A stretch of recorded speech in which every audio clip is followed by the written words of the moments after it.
everybody? It's your pal, Dave. You remember me? I dropped a video this morning, and I know you every week with comic book shit. Hi. Uh, right down there, we have a special guest. Wait, hold on. I got to fix that. We got a special guest, and that is my friend, the 9.9 newsstand. How you doing, my friend? I'm so good. Thank you for having me, my man. This is super dope to be here. And if I understand correctly, this is the premiere episode of the SunDave sit down. That's right. And I would love nothing else than for everybody to understand that I just came up with that title last week, and you got to keep my name in it, but there it is. There it SunDave's. is. You love the play on Dave's. You love the play on Dave's, man. When you're building a brand, there's nothing better than to include your own name in it. Absolutely. But I'm super happy to be here. Thank you. I'm so glad this worked out. And then I'm excited about what we're getting into today as well. That's right. A couple of things first. If you check out the description below, you can check out his Instagram. I have the link in there in the description below, and then Thank you. Of course. And were you allowed to use real names? Because you know your Yeah. name. Yes. Absolutely. Yeah. Your name is Manu, or I'm maybe, Manu. Yeah. Thank or- you. And he pronounces it absolutely perfectly. Yes. And so Manu's Instagram is down below. One of the smoothest, slickest Instagrams. Period. That's it. My man. Yeah. I mean, my sense of design is not that slick. I'm a little ritualistic, right? Like something stuck for me, and I was like, I'm not gonna change this. Yeah. What if it's not broke? Don't fix it. And then as well, my links are down below. Couple of things every Wednesday. West Coast Wednesday comic book claim sale right here on YouTube. And tomorrow, if you're into the whatnot shit, come join me. I'm doing a Star Wars show. So. Oh, cool. Very cool. I'm just selling. Man, I want to talk to you a little bit about whatnot, but that'll be on a different episode. We'll just chop it up about everything one night because there's so many questions I have for you and your experiences on whatnot and stuff. I'm totally into it. Dope. Trip Powers in the house. What's up, Trip? My brother from. What's up, Trip? And Spiders Comics from Down Under. Oh, nice. Hello. Yeah, we got an Aussie and a Washingtonian sounding off in the room. I mean, that's pretty cool. I like it. I like it. All right, so everybody should be pretty aware. This is the first episode of SunDave Sit Down, and we're going to go through this bad boy. Oh, and there's my boy Josh, Grit City Rust, another Washingtonian. Nosh is in the building from the UK. Hello, my friend. Nosh. Nice. In the house. Dope. Well, I'm honored to have such great company for my first episode. And Jim Healy's in the house. Jim Healy from North Idaho. What's up? Yeah, this is what we're going to be looking at today. I just got it in the mail this week because it just came out about 7 days ago. This is the Todd McFarlane Artist Edition. And what do we say about Todd, Manu? See Todd, buy Todd. That's right. When you see Todd, you buy Todd. And I've been waiting a long time to get my hands on this. It got announced. Look at the size of this thing. I'm so sorry. I'm just like, it's my first time seeing it, bro. Like, I haven't even, like, what the heck? All right, carry on. Look at the size of the tree. Look at this. That's too good, dude. But that's the thing with these artist editions, and this is the first one I've ever owned. It's you got to do justice to this artwork, and it's all scans of original artwork from his ASM run and the regular run, the non-adjectiveless run. And I mean, look, this is the most iconic image, maybe on the front. Man, to me, it is, and I think it's arguable, but like, it's one of them. I mean, whatever, it's top 5. There's no question there, right? Right. So yeah. It's kind of wild. Like, I go back and forth with his artwork, but I think for Spider-Man, if we're talking about like, not talking about personal preference, but if we're talking about mainstream wise, it's either this or it's Spider-Man 1. As much as 300 and 301's iconic. Yeah. Like when even Spider-Man 1's probably the most iconic because when that came out, that's one might be. You're right, actually. Yeah, it sold 3 million actually. I'm sorry. It sold 3 million Crazy. copies Spider-Man 1 when it came out. Wait, this is a fun, hold on. This is interesting because I did not expect you to not include 300 in there. Like I thought you were going to say 316, 301. I thought you were going to I thought you were going to put 300 in there because obviously it's iconic, right? But now that you've mentioned issue 1, that's got to be the most homaged issue that McFarlane's ever done, issue number 1. Yeah. And it is probably the most iconic and it's by far my favorite now that I think about it. I mean, that's the one that I kept closest to me my whole life in every Right. single color of it. So wow, yeah, absolutely. And you know, it's funny because when you think about it, we're time and place, right? I'm a little bit older than you, but not by much. Not by When much, no. Spider-Man 1 comes out, that thing blows up. That's, you know, that's Nirvana Nevermind right there. You know, that's Pearl Yeah, Jam 10, that's Metallica the Black Album. It's like everybody saw that book. And yeah, that's so, true. you know, going forward, 300 has become kind of neck and neck with it because of all the people homaging it, and Yeah, 316 because of the popular Venom. But yeah. Spider-Man 1, yeah, I don't think you beat it. Nah, you said it, and it's on your shirt, man. Yeah, see? You rocking it. There it is. Jeez. All right. Well, the book is open. The book is open. About this edition, Tom McFarlane Spider-Man's Artist Edition is part of an ongoing series, one dedicated to showing extraordinary artists in the format, as special as their work deserves. Uh, you know, I mean, there's a lot to be said. We'll get into it, but there's a lot to Yeah, be said about what he changed in the dude. character of Yeah, Spider-Man. Like, yeah, I mean, I wasn't blind to Spider-Man as a kid before McFarlane, but when you just even go back like 15, 20 issues, like 252, let's go back 48 issues to the first black suit, and it looked cool, but it Mm-hmm. didn't look like this, Nope. you know? And so I can remember like being a fan when I was a kid, but then like seeing his work, and then Spider-Man became this thing that was like, oh my God, what is this? Yeah.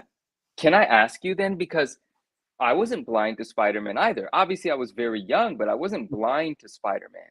Right. And Spider-Man did not take a hold of my heart and soul. Like it didn't become something that every day I was paying attention to or wanting to get to a comic book shop.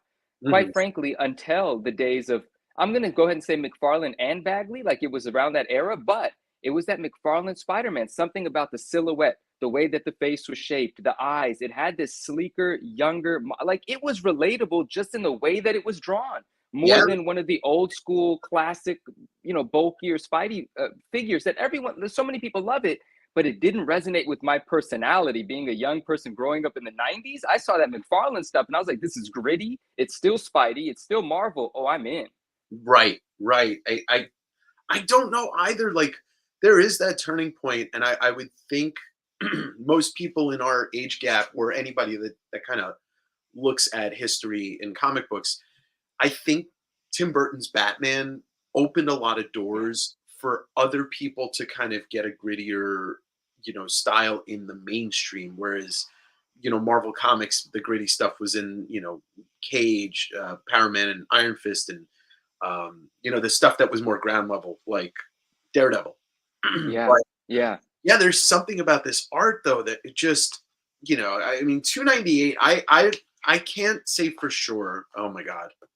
Look at, dude, dude, dude. Yeah. That simplicity that McFarlane brought, that grin, that evilness that he brought with just two colors and a few lines, he nailed it. He understood it. And you know what's funny? I was having this conversation with a friend with RS Cali RS on Instagram. Andrew, he's we're always talking, Mhm. and a lot of times Todd McFarlane was doing things in a simpler fashion because he was under a time crunch or he didn't want to challenge himself. Right? Yeah. Artistically, he doubted his abilities in a lot of ways, and so he was masking things and covering things up with the cape and the way that Mhm. he would draw. And it turns out becoming some of my favorite stuff ever. Like I love what he unintentionally, intentionally created. Some of the most right, like un unabashedly iconic without meaning to be. Um, Yeah. yeah, That's when you know it's real, man. yeah. Here's a little bit of trivia. Um, Yeah. do you know why Venom was created? Like, Because he said he wanted to get the black suit off of Spidey. He said he hated right? Spider-Man being black. Like the Right. black suit, he said there's no detail, there's no nothing. But me, I love Spidey in the black suit. Like I it's do. so funny. I love it so much. But it gave us Venom, his disdain for it, which is awesome. Right. And You you know know. what? Spidey looks great in the black suit, but let's be honest, Spidey doesn't look that cool. Nah, he's not cool. No, the black suit is definitely cooler on Venom, where it can be what it's intended to be in attitude and all. And here's something funny that, like, I mean, it's probably lost on most people, deservingly so. There's no way that that's a Todd panel. That's a Todd panel. That's a Todd panel. Somebody else did this, or somebody You're else one painted. dude, you're 100% right. That is not how Todd draws human beings at all whatsoever. No, no, it's not. But that was the thing. The time crunches. I mean, he was coming off. He was doing Hulk and Amazing Spider-Man at the same time. So Amazing. All right. what's up? I obviously know what every page is and what every issue is. So not for my sake, but for the viewers, please let me know which issue we're in when we're in it. Because Oh, that we went 299 to 300. and I was just joking, it is for my sake, and everyone's gonna realize that very soon. I don't know much. So he gets introduced in the, which is weird. It's either somewhere else in this book, or somebody has it in their private collection, or the last page on 299 doesn't exist because they go right into 300.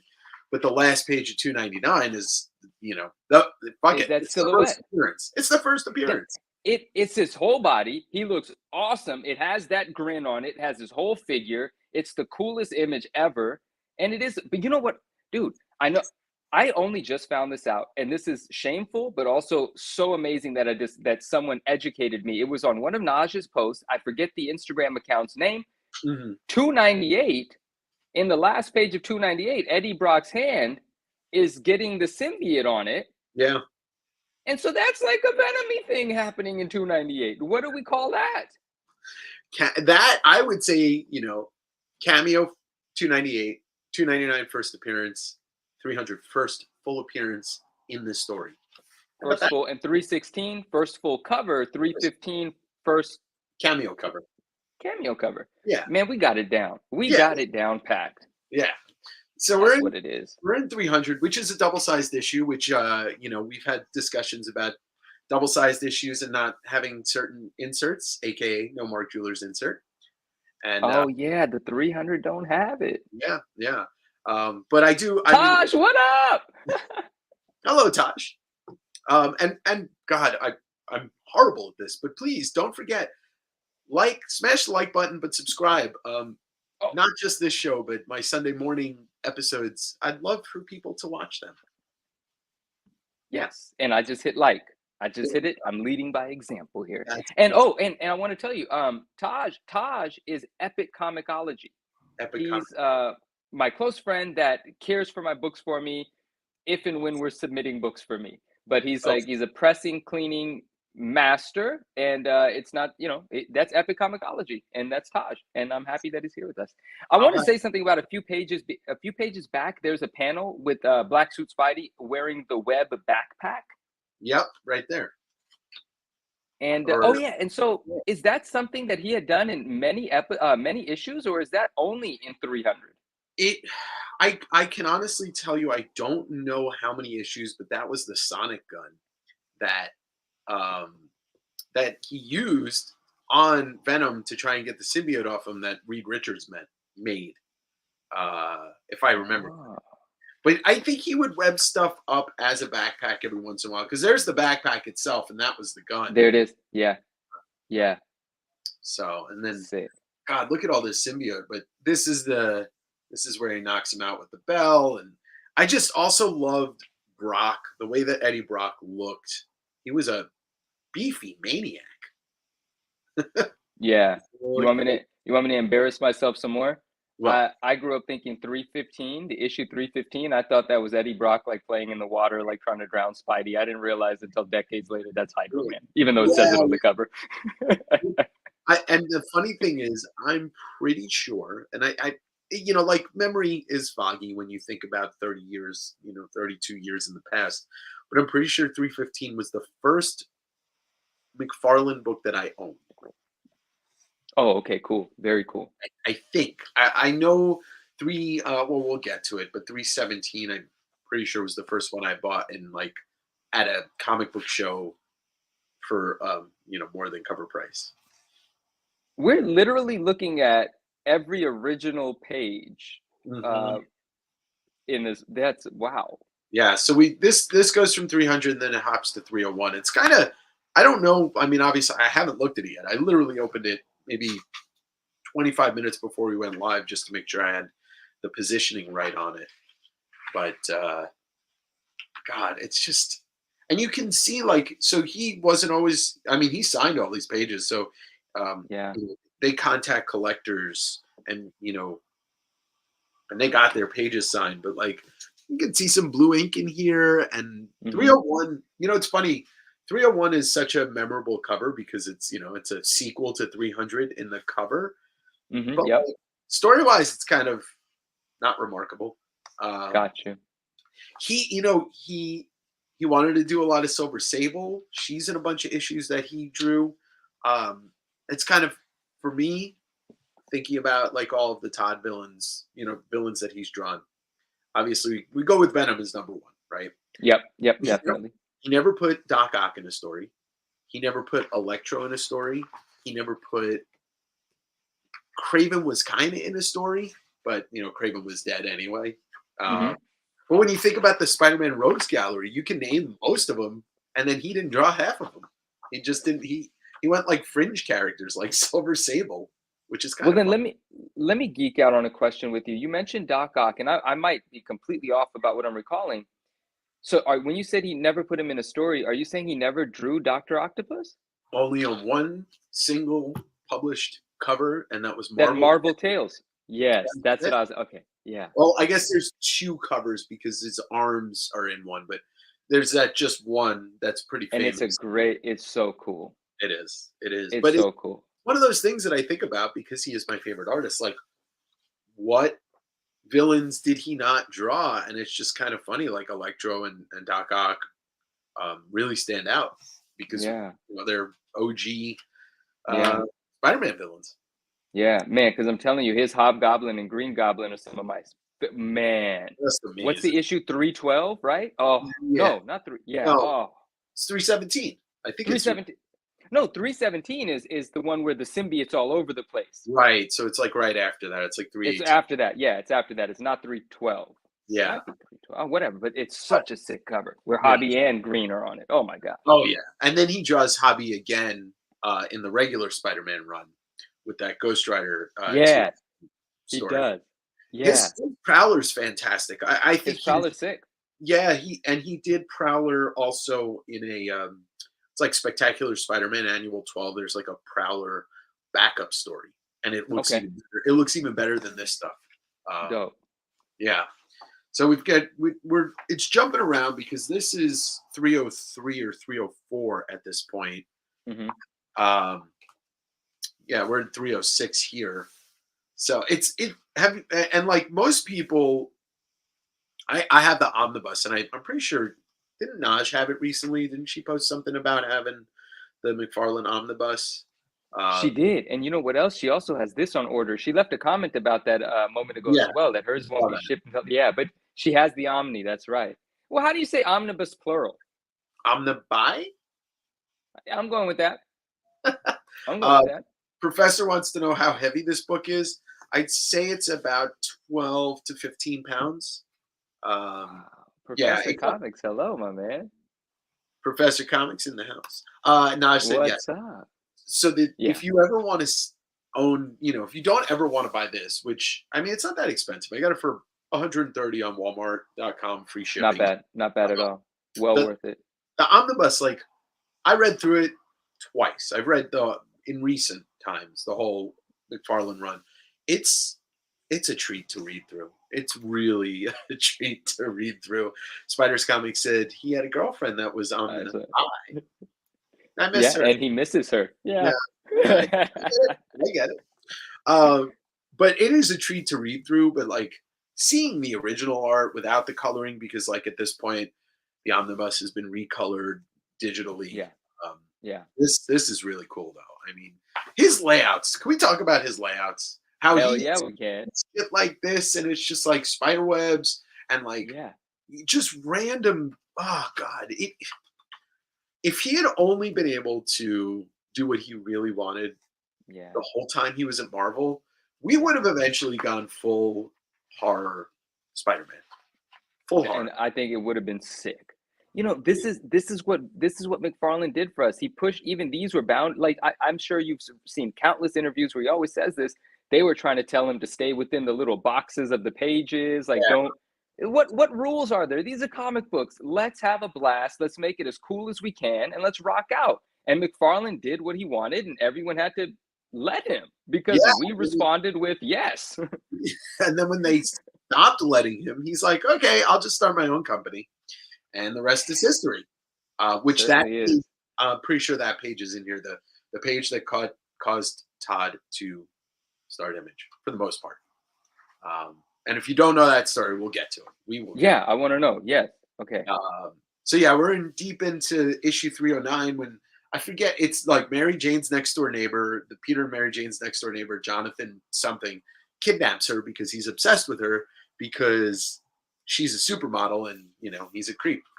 Uh, Wow. Okay. and then they have this big fight. It's Sticks and Stones have this big fight with Spidey in Central Park.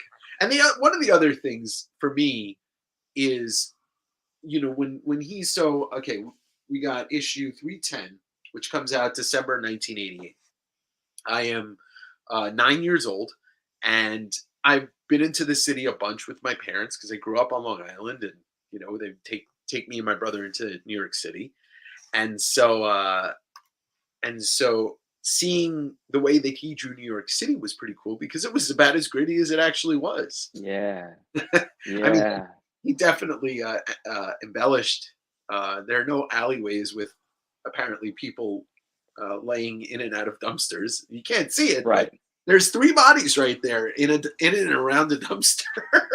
It certainly is. Yeah, And it but Shriek. and so what's up with this character? This character looks like Naj was pointing this out the other day. This character's got a little Batman vibe going on. Well, this is not in color, so we can't necessarily see that. It has Oh like the no, gray. she's right. Like Shriek was gray and black, like Batman. Yeah. Yeah, yeah, yeah.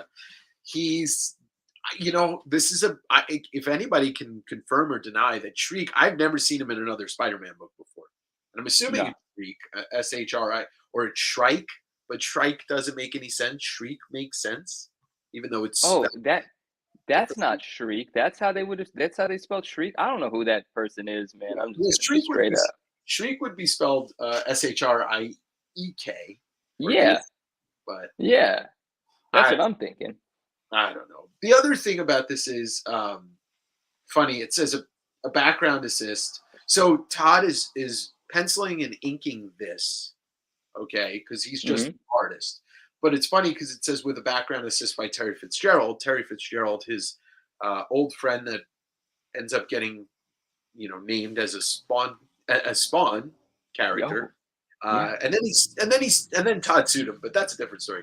Anyway, the issues where Todd is inking and penciling are the ones that truly look Todd, and you can kind of tell the difference, like that one panel we pointed out, where he had nothing to do with that panel. Right. Man, I love this panel. Mary and Peter together. That's looking good. Yeah, going to see Bambi in stereo. Oh, See, you like, gotta love that. yeah, and the silhouettes in the back, and I just every panel he drew was interesting. The faces always looked weird, but in the best way possible. Like, So true. you It's know, like he's got the most McFarlane faces ever. They're always sort of that McFarlane dimensionality, whatever right? that is. Yeah, the upturned noses and like the kind of Yeah. funny face with, uh, just amazing. But yeah, here's we'll just call him Marvel Batman. Uh, Marvel Batman. That's yeah. Marvel Batman. But it's just funny. Like he did tell a lot of ground level stories when it came to Spider-Man. Look at that. Okay. In all of the times that I've met Todd, and I don't know if anybody can see this, and all the autographs I've seen of Todd, I've never seen Todd sign Todd Webb's McFarlane. I love that you brought this up. Okay, so this is the only time you've seen that? Yeah, So about 2 years ago on eBay, somebody was selling a Torment lot. See Todd, buy Todd. Of course, who doesn't need more of those, right? But the reason I pulled the trigger is because, as an incentive to get someone to buy this lot, this Mhm. gentleman had a comic book backer board, which was signed and sketched on at a convention by Todd McFarlane. And it said Todd Webb's McFarlane with a spider dropping down on a web, like a really stick figure spider. Yeah, yeah. And I had never seen him write Todd Webb's McFarlane, so I bought the entire lot just to get that backer board. It's one of my most prized possessions. I Yes. absolutely love that thing. There you go. There's Dude, a legitimacy to that. By the way, Brian said Shrike, a songbird with strong, sharply hooked bill, often impelling its prey of small birds, lizards, and insects. So it's a type of bird, and there you I go. scientifically corrected. And Brian, thank you for that. We are Yeah, all a bit more knowledgeable now yeah, about that's shrikes. awesome. And I guess it is Shrike.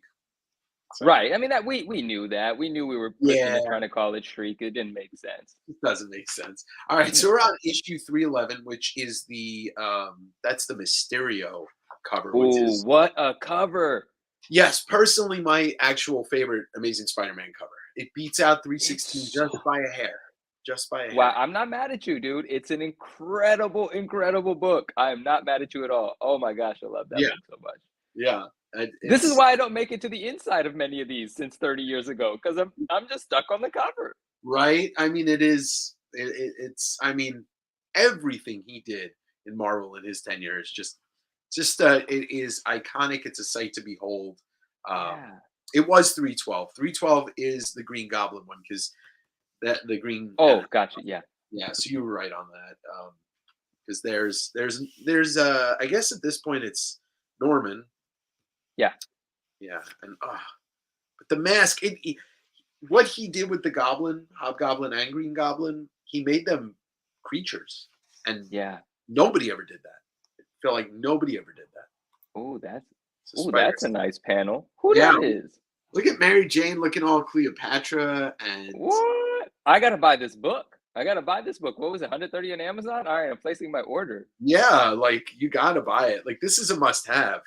This is a super treat, man. Like, even if you had somebody over and this is your coffee table book and they don't know squat about comics or McFarlane, they're gonna enjoy flipping through this. hmm Yeah, it's something that you don't not most of us don't have the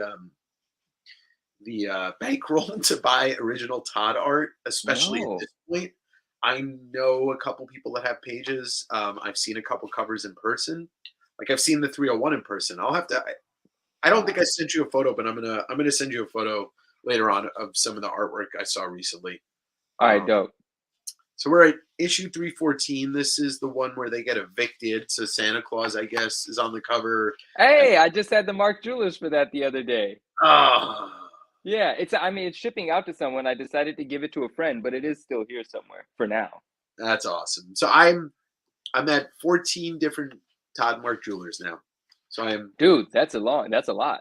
I'm getting there. I'm getting there. You I'm know, gonna I have a friend that's completing all the McFarlane ASMs, other than 300 because he can't, but he wants to yeah. do all of them in 9/8 white page Mark Jewelers. I mean, that's a tough order right that's, there.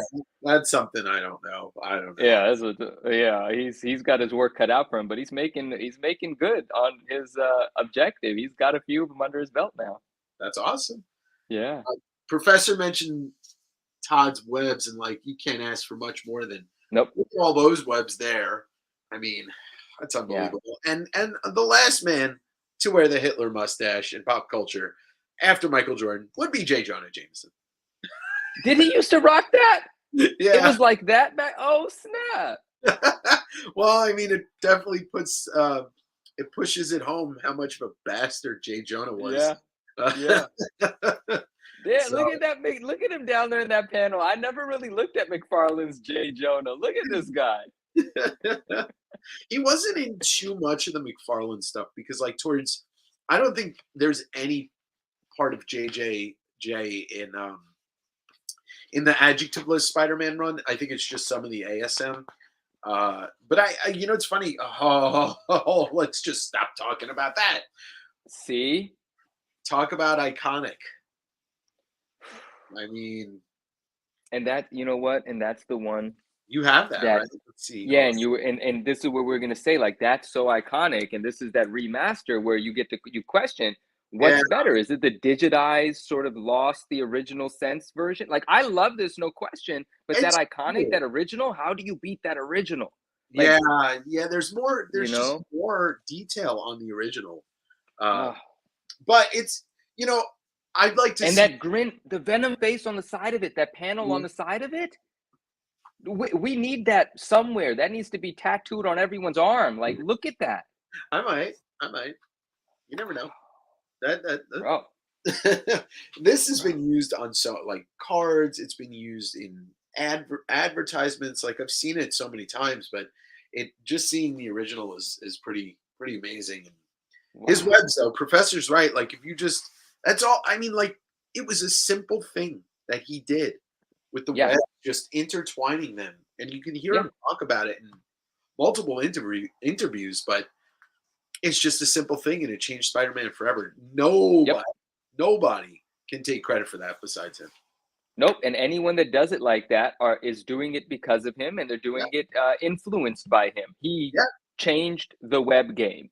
he did. He really did. Yeah. It's like that. And I don't know. I know you're not a movie guy, but you've probably seen The Social Network. I did see The Social Network. And it's when Timberlake, who plays Sean Parker, Yeah, says to Zuckerberg, "Take out the, just Facebook." And it's yeah, just like it's like that same type of idea. Uh, yeah. it's like just change the webs, and it's perfect. Uh, That's it. yeah, Speaking of that movie, I used to love their slogan, "You don't make 500 million friends without making a few enemies," or that's something right. like that. That was the That's right. slogan, right? That's right. Yeah. I love that So movie. good. That's It one of was good, man. my favorite movies. Period. Aaron Sorkin, is that the writer? Mhm. I love how he writes. He's very, like, a lot, Oh and, yeah, I like that. yeah. He's Yeah. and Fincher's one of my favorite directors, and that was the first time they Trent Reznor and Atticus Ross had done the music for one of Fincher's movies, and like I'm a Mm, huge Nine Inch Nails fan, so got it.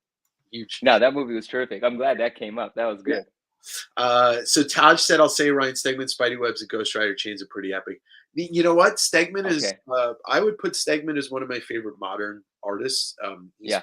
very influenced by the guys that I grew up loving. So, um, it hits all the bullet points for me.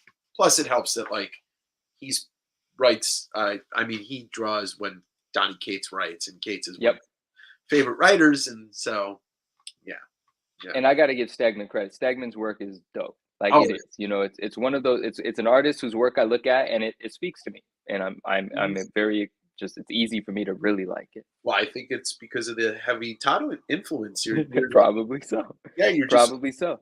the Hey, people that grew up like, reading him. yeah, Philip Tan, the artist Philip Tan. Yeah, That's just McFarlane all day. yeah, yeah, yeah. I love it. There's his influence can't be understated, and I could go on, which I probably will because this is a McFarlane show. So here we are, 316, first panel, Yeah. the first page, and it's Venom going after a homeless dude, get ready to eat him. And I gotta be honest with you, I miss, I missed, I miss villain Venom Right. really Right. a lot. Like Yeah. he shouldn't be an anti-hero. He should be a villain Yeah. always, you Yeah. know. But hey, who am I? I Who am want I? some. No Stanley. Well, I mean, you and Todd agree. You and Todd agree, and that's all that matters. You're on the side of Todd. You know, but I want to talk about this anti-hero thing. Where did that word come from? I always get it confused. Anti-hero is just saying he's not a hero, but he's not a villain. Right, Like, pretty much. Like an anti-hero is somebody that I guess the way that they go about their heroics can edge on ah, the side of villainous. perfect. Black Adam, the character that The Rock's Yeah. playing in the new movie is supposed to be like, oh, he still kills people, but he's a hero. Okay, that's perfect. That's that person that what Todd said Shakespeare. What's he talking about? Shakespeare probably created the term, probably created the art Oh, too. I would damn, imagine. Todd, dope. All right, cool. Yeah, that would be probably his thing. Shakespeare. I don't think Shakespeare was the anti-hero. All right, that's dope though. Nice Could have been tidbit. though. Cool. I always love this page because like, it's just we forget that Peter's day job is to photograph, and he's a photographer or a Yeah, freelance photographer, and like right. it's something that always needs to be reminded. Like, you know, he's so much cooler Absolutely. than Clark Kent. Oh, that's funny. I never even put that together. Clark was, a journalist. He was over there at a newspaper. Yep. Peter, freelances for a newspaper. I never put that together. Very cool. Well, that's because it's the only similarity that Spider-Man and Superman have. Because Spider-Man is Oh, cool. that is on my shirt right there. Oh, there you go. See, Dope. it's just every splash page is super iconic. Oh, I love that image so much. Yeah. Uh, and they're using that's a photo background, which is pretty cool because I can't say that this is knowledge. Well, all knowledge is knowledge gained. So oh, Katsuhiro, it was Otomo. I think it was Otomo that created Akira. This is like a manga style thing to do, to have the photo background, but have the have the image be illustrated on top, a paste up, I think you would call it. Nice.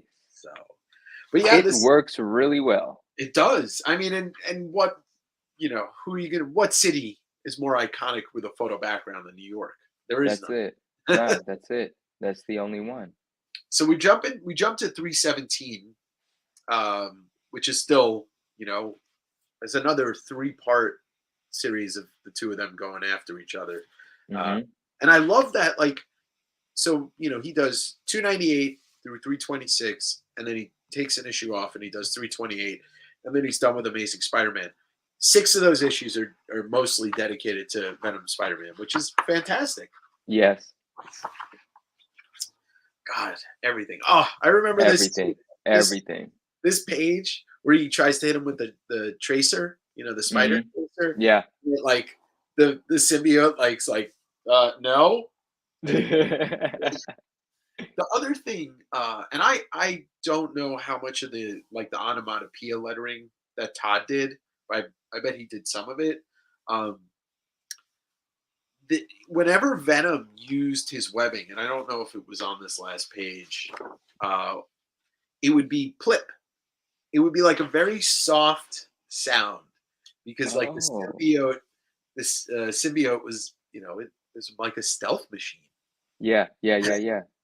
and that's why the black works so well because like you're the way that it was written is that he was a very stealthy thing that Spider-Man couldn't track with his spider sense, and it's just like McFarlane really created this character to look very stealthy. I need an education real quick. Onomatopoeia letter? Oh, onomatopoeia is a word that is a sound. Oh, Yeah, so sprack and rock and sping. See, there's I, an onomat. They're I have onomatopoeias. yeah, I have two onomatopoeias tattooed on my arm. I have you can't see them because wait, there we go. Yeah. Kapow Yeah. and thwack. Dude, I'm learning so much today, and those are dope. And onomatopoeia is now permanently in my vocabulary. Yeah, it's a great word too. I mean, that's the whole thing. It's like it's such a wild word. All right, we'll want to talk about. There's another one that they remastered, and they destroyed it when they remastered it. Like, have you seen Oh, anti? so yeah, what's up, my man? How are you? I was reading the comments. Sorry. Hello, hello. Uh, that's a yeah, that remastered. I'm not a huge I love it still, but I'm not a huge fan of that one, to be honest. I don't have it in my collection. I would bring it proudly into my collection, Right. but I haven't hunted it down. I prefer the color remastered over the black and white iteration of it. Um, but it's not one of my ultimate favorites. Maybe because I don't like that Spidey's drowning. I'm usually not that guy. I'm usually like, it's fine if Spidey's getting beat up, but in this Yeah. one, it's like, dang, he's really underwater. Well, and my problem with the remaster of it is, in a word, it looks soulless. Like if you Mm, look at even just it doesn't even have to be the original artwork, but if you look at the printed page and you look at that remastered, like it seems like they took the soul out of it. And that's I wouldn't say that all of McFarlane's artwork is full of soul. It's full of something though. it's full. That's it, and that's the thing about McFarlane. Like it was intangible. we can describe so many elements we love, like, oh, the silhouette, oh, the web, oh, the gritty, but it's just this overall McFarlane that he brought to the table. Like, Yeah, you know, and I will look at the remastered of this one again, just to, because I do appreciate it. So I'll look at it again, but nothing beats the original. And I believe on the remastered, they like framed it. They yeah, like did like a border or something on that book, which they did not do on the other remastered books. yeah. Right, right. And yeah, I mean, also, I mean, the other thing is that he looks like a spider. I mean, he looks like this creepy crawling thing, you know. The And creepy, he nailed the creepy, man. yeah, he did. So we hop into 318, which is I believe the cover with Scorpio on it, and then the cover after that's the one with Scorpio and Rhino and Justin Hammer. And it's funny because, Oh, like all these pages are signed somewhere. Like this one's signed yeah. here, this one's signed there. So that means that probably he does not have them anymore. I know he has He stuff, but he kept he all. got rid of so many of them, right? He got rid of like a lot. Yeah, but he never got rid of his Spawn stuff.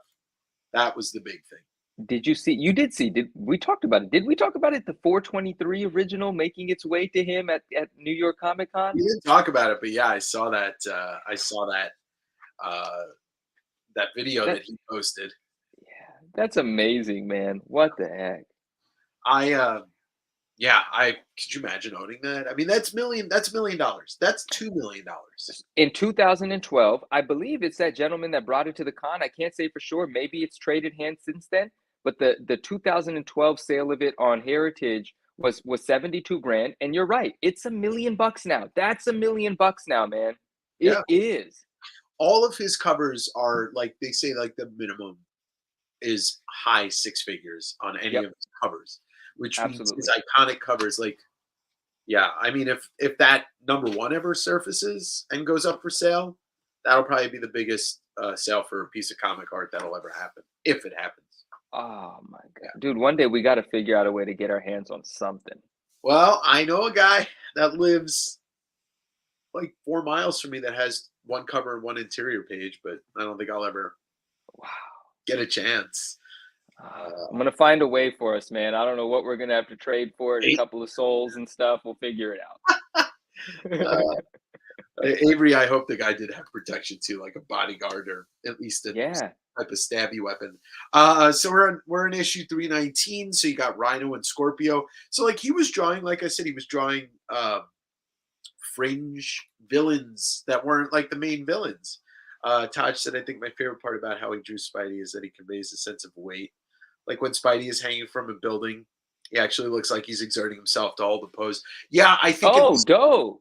in the swinging you see it too, but well, obviously no human could put their entire torso between their legs like that.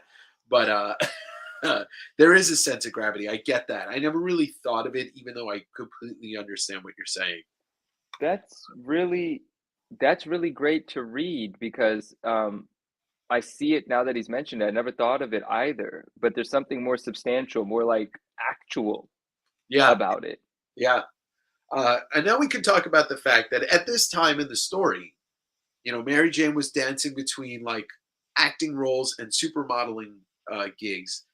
He actually drew an attractive Mary Jane. Like I don't Yeah. remember ever reading Mary Jane in the like 80s before him, or even too far after him until like maybe J. Scott.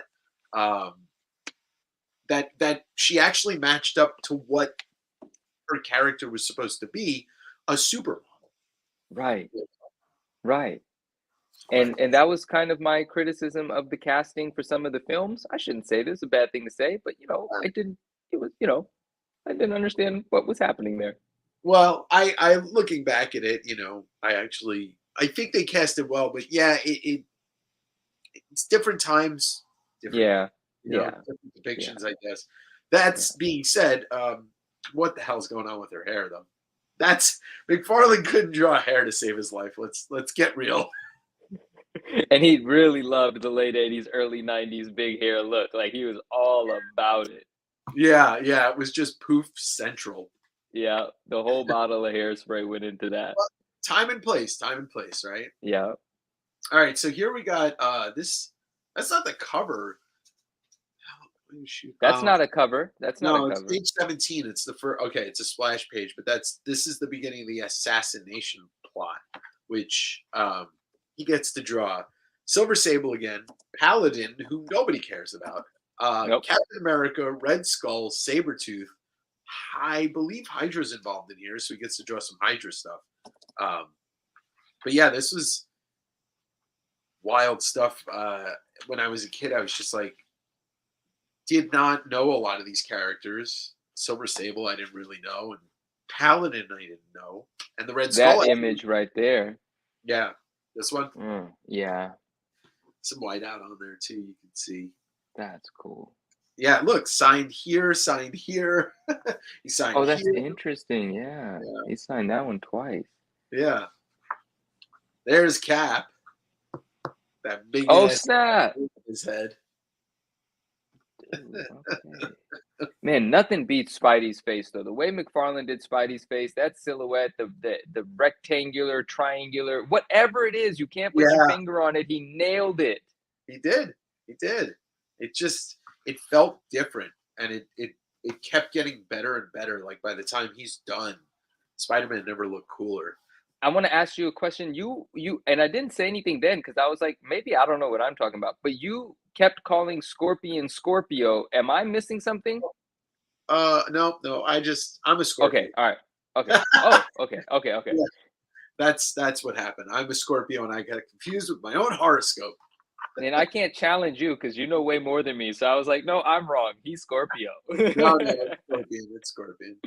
325, and then so the covers I think come a little bit. I think the covers are at the end, so that's why we haven't seen it. It's just interior to start with. But I mean, he was no stranger to drawing Hulk because he Right. been doing. He did what I think it's like 14, 15 issues of Hulk in a row. Yeah. And so he gets to draw the Hulk against Spidey. Coolest thing about that issue, 328, Yeah. is when Spidey's got the cosmic powers, and Todd gets to draw Spidey punching him to outer space. Yep. Yep. That's pretty dope. The way he drew the Hulk, once again, just redefining the character. Exactly. You know, he was terrifying. Yep. All the line work and the hair, he kind of looks like the hair makes him look human, but your brain confuses it because you're like, oh God, that is not a human looking face. Yeah, it's very primitive. Primitive, Yeah. is that a word? Yeah, Primitive, you know? He made Hulk look like a big, vicious caveman sort of like it. I've never seen Hulk that way. I've never looked at Hulk's face and been like, I wouldn't mess with him. But you look at McFarlane's Hulk and you're like, nah, you got to stay out of this heavy-handed guy's way. Like there were a couple people that have drawn Hulk around that time. Sam Keith did an issue. I love Sam Keith, but I forget the guy's first name, but Purves. Maybe it's Jeff Purves. Drew Hulk after McFarlane and kind of did his own thing with it, but took some of the McFarlaneism. Okay. Look at that. this. That makes me think about. Oh, let's look at it. Dude, that's sick. I've actually never seen that panel at all, ever. I didn't mean to cut you off. What were you going to say? Oh, nothing. But and is that Spidey's butt underneath there? Just really? Oh, yeah, it is. Yep. Where's Professor Comics? He does the thick segment. This is for you, my friend. Well, we're going to get to the most iconic Spider-Man butt shot of all time. So, all right. Stay tuned for that, Professor. So we're still in issue 328, which just I love it. I love it. I love it. I love it. Look at this. Look at that Hulk. I would love to have a piece of this issue. I mean, it's unfair. Somebody else has some of this stuff. Man. But they were smart enough. They saw Todd originally, and they bought Todd originally. They did. I have to buy this book. I have to own this book. I need to flip through this thing for real.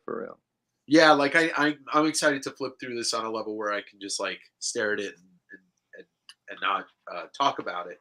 Yeah, I want to have coffee in the morning and slowly flip through this thing. Yeah. We're talking about issue 8, Avery. That is right. We will get to that. That is coming. Love this one too. Another just dynamic pose. Spidey going over Central Park, and Oh, issue 8, him climbing down the tree. You're talking about from the that's the Spider-Man one. run. Yes, yes, yes. Spider butt. And here it is. We don't have the page with the punch, but here's In there's space. there's Yeah. there's Hulk floating in space before Spider-Man comes and saves him. And then look, just like he finds another way to draw Hulk, even scarier because he's about 15 times the size width Yeah. wise and height wise. Yeah. Spider-Man, the thickest issue ever. She did. All right, so here we go. Yo, that was your voice that just said that? Yeah. Like you completely transformed. I had to turn to the show. I was like, wait, what? We got sound effects? Sheep egg. Oh, I had to. Sorry. I wanted to see what it felt like to say it.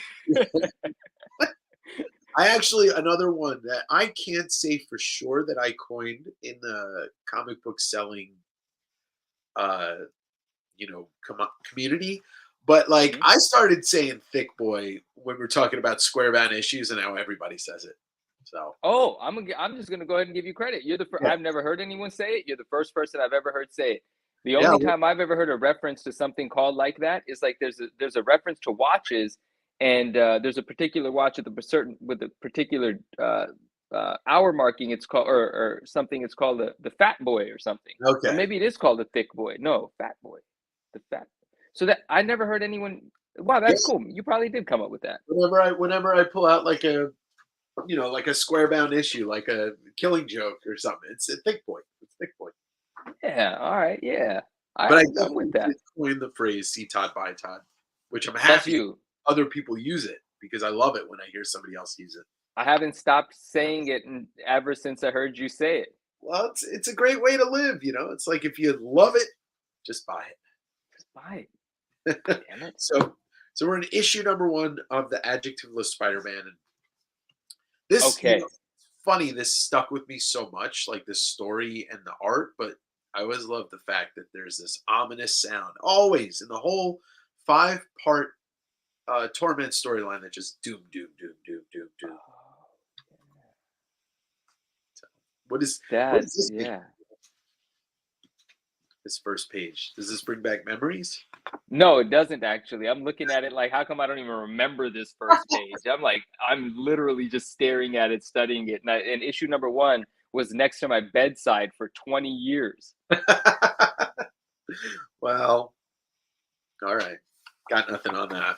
All I got to say is that, like, he gets to draw the lizard for 5 straight issues with a little like this. The storyline's insane. It's wild. See, look, it's just I love how he did the lizard too, and he transformed the snout into the McFarlane sort of face. It doesn't extend too far out, but he nailed it. It just does great for the lizard. yeah, he does. It he just does it again. Like he didn't even draw lizard the same way in Amazing Spider-Man that he did here. Oh, that's an interesting thing to recognize. Yeah, like it's two totally. If I could quickly flip to it, and let me see if I can find it. It's two totally different lizards in the best way possible. But We're getting all kinds of. It says Amok Amok Amok. It says Modoc Modoc. I don't know what's happening in the chat. People got references that are just way over my head. I'm just. I think that it's also part of the Matrix too. They're all it's a muck Oh, a muck. you guys are way too cool for me. I don't know these things. So yeah, it jumps from issue 1 right to issue 2, but we're getting to see some of the most iconic stuff here. The silhouette of Lizard, like just the jaw Yeah, coming out of the dark. yeah, Uh, nailed it. but yeah, I so every once a month I usually do trivia with my claim sales, and Okay. one of the questions I asked, I think it was the second time I did it, was what's the onomatopoeia that keeps repeating through the first 5 issues of Spider-Man? Nobody got it. Nobody got Okay. it. And Okay. it's Doom. It's on like nearly every page. I am never gonna forget it now. Yeah. I now know. Look, I there's now know. a little note here. I guess to maybe the letter. No, because I think he lettered it himself. But here's a note: 6 dooms with 5/8 inch space between them. There you No, so go. somebody else lettered this because Todd wouldn't, you know. He wouldn't tell himself to do Yeah, this. yeah, it's a Yeah. weird thing. But it's pretty cool to see, like, and that's something I want to explore once I have more time to look at this. Is kind of look at the, the notes that are written on Yeah. the Just corners. related but unrelated. When your arm comes into the screen and it's like going to the other edge of the book, it's one of the coolest visuals ever to see the enormity of that book, Oh and then yeah, the way that your arm has all the dope tattoos. Like it's you're gonna have to screenshot one of those and hold on to it because yeah. it's That's really that's cool. I didn't notice it. yeah yeah. Not looking at it. That's well. Now I got to get some Todd tattoos. Maybe I'll get his his signature right here in the scroll. Dude, would you really do that? Whatever. That'd be pretty epic, man. Like if this is gonna be the rest of my life doing shows like this and selling comics, why not? If you want it to be the rest of your life, it shall be, my friend. Yeah. Well, thank you for You're that. very welcome. And just a reminder for anybody watching who's made it thus far, if you're not subscribed, please subscribe. Please hit the Yes, like. please subscribe. Yeah, Yeah, and smash that like button. You don't have to smash it. You can just gently go. Bloop. All right, back to still work. it still works exactly. Blood raining down, rain raining down. It's such a dark storyline, and like that was the thing that I loved about Todd getting his own Spider-Man book. He didn't have to answer to anybody. Right. He was writing it, and he was drawing it, and he was inking it. Look at this. This one it was at some point owned by somebody named Dermot, and it's signed to Dermot, Oh. best Todd McFarlane. This is so cool. This book is so cool. They've collected images of these originals from wherever they could, Yep, whomever owned them, whoever would contribute, whoever would be kind enough to. My goodness.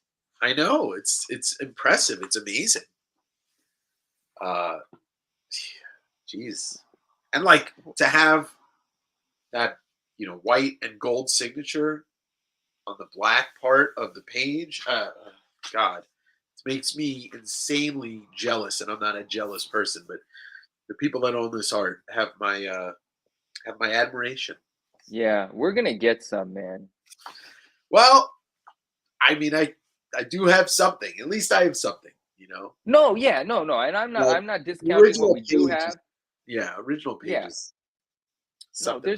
there's just I mean, I'm not discounting what we do have. I am very appreciative of our collections, what we love, what we have. But I'm just saying there is some way in this world without paying $1 million, some one of these pages will enter our collection. We're gonna figure it out, man. We will Yeah. will it to happen. Well, the first step is to will. I don't. I'm not. I'll tell you something that I'm working on that I will be Okay. working on. But we Okay. can talk about that. But back to the book. Back to the Yes. book.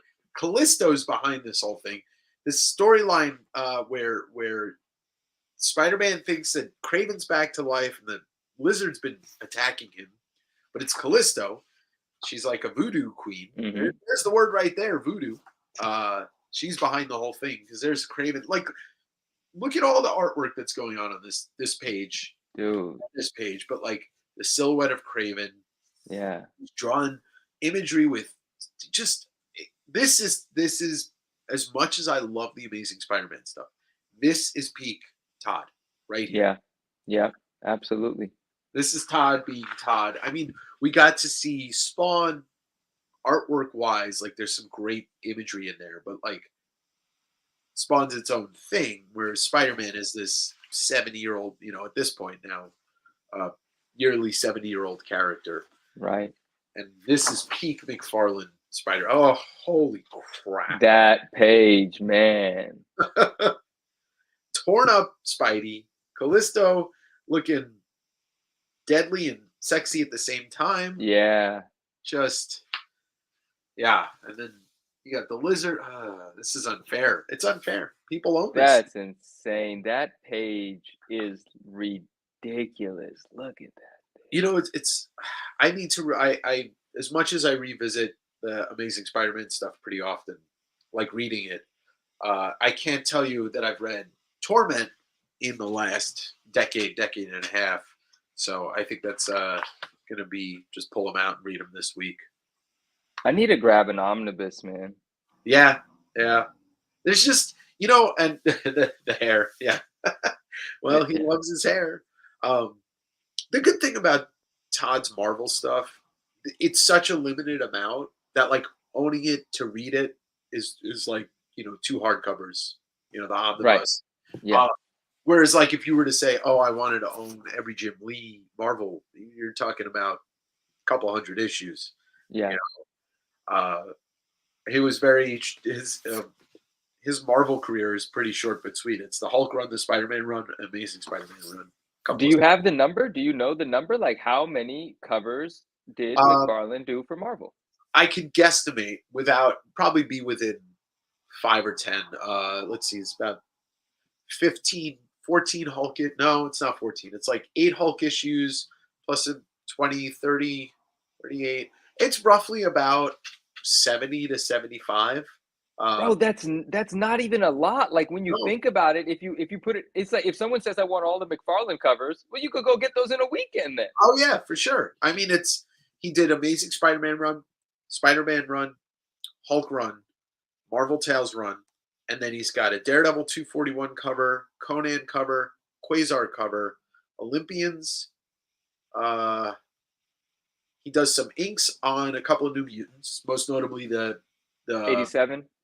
yeah 87. What's up, Brian? Uh, and then he does inks on like a Guardians of the Galaxy cover that Valentino does the pencils for. Um, does inks on a What If cover. And those, when he inks a cover that somebody else draws, it looks more McFarlane than it does anybody And else. and that's the thing that I want to ask about 87. Like it when you look at the faces in the little squares on 87, they look like McFarlane faces. Yeah, he Yeah. if you look at anything that he inks, you can tell that he's like making it his own, which I don't Yeah. think he does it completely on purpose. It's just the way that his style of inking It's is. the way he sees it. When he's deciding what to accentuate, what to highlight, where to put the character lines, he's doing it in his way. And so it looks like his stuff. Yeah, actually, I stand corrected. That's right. He did the interior art for Daredevil 241, but he didn't do the covers. He does Oh, the cool. Okay. interior art for GI Joe 59, I believe, uh, but he doesn't do the cover. And so there's a couple books that he does interiors on without covers, but yeah, his covers maybe even less than 70, maybe 60. Pretty incredible. What an impact he had in less than 100 issues. Speaking of impact, this is the uh, splash page, the double, the centerfold splash page. Oh, yeah. This is the opening splash, double page slash of Spider-Man 7. Uh, that's right. What If cover, and then the X Factor cover. He does ink Liefeld. So he's only inked. It's funny, like he's only inked 2 people at Marvel, and it was Valentino and Liefeld, and those guys were all Image Yeah. founders. That's So, funny. It is. but yeah, look at this. Look at this opening Beautiful. 2-page splash. Jesus. Epic. Yeah, we got, Epic. we got to see him draw Ghost Rider with Yeah. Hobgoblin, and like Yeah.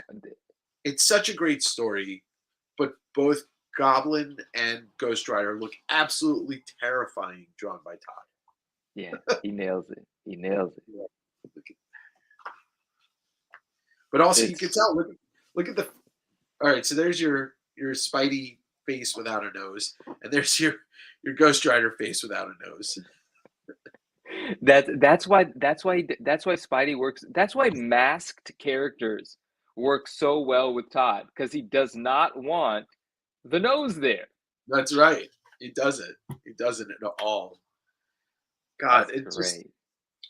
it's funny. Like we were talking very early on tonight, or earlier, about David Fincher and the Social Network. And Fincher's one of my favorite. He's probably my favorite modern director. Seven, Fight Club, Go with the Dragon Tattoo.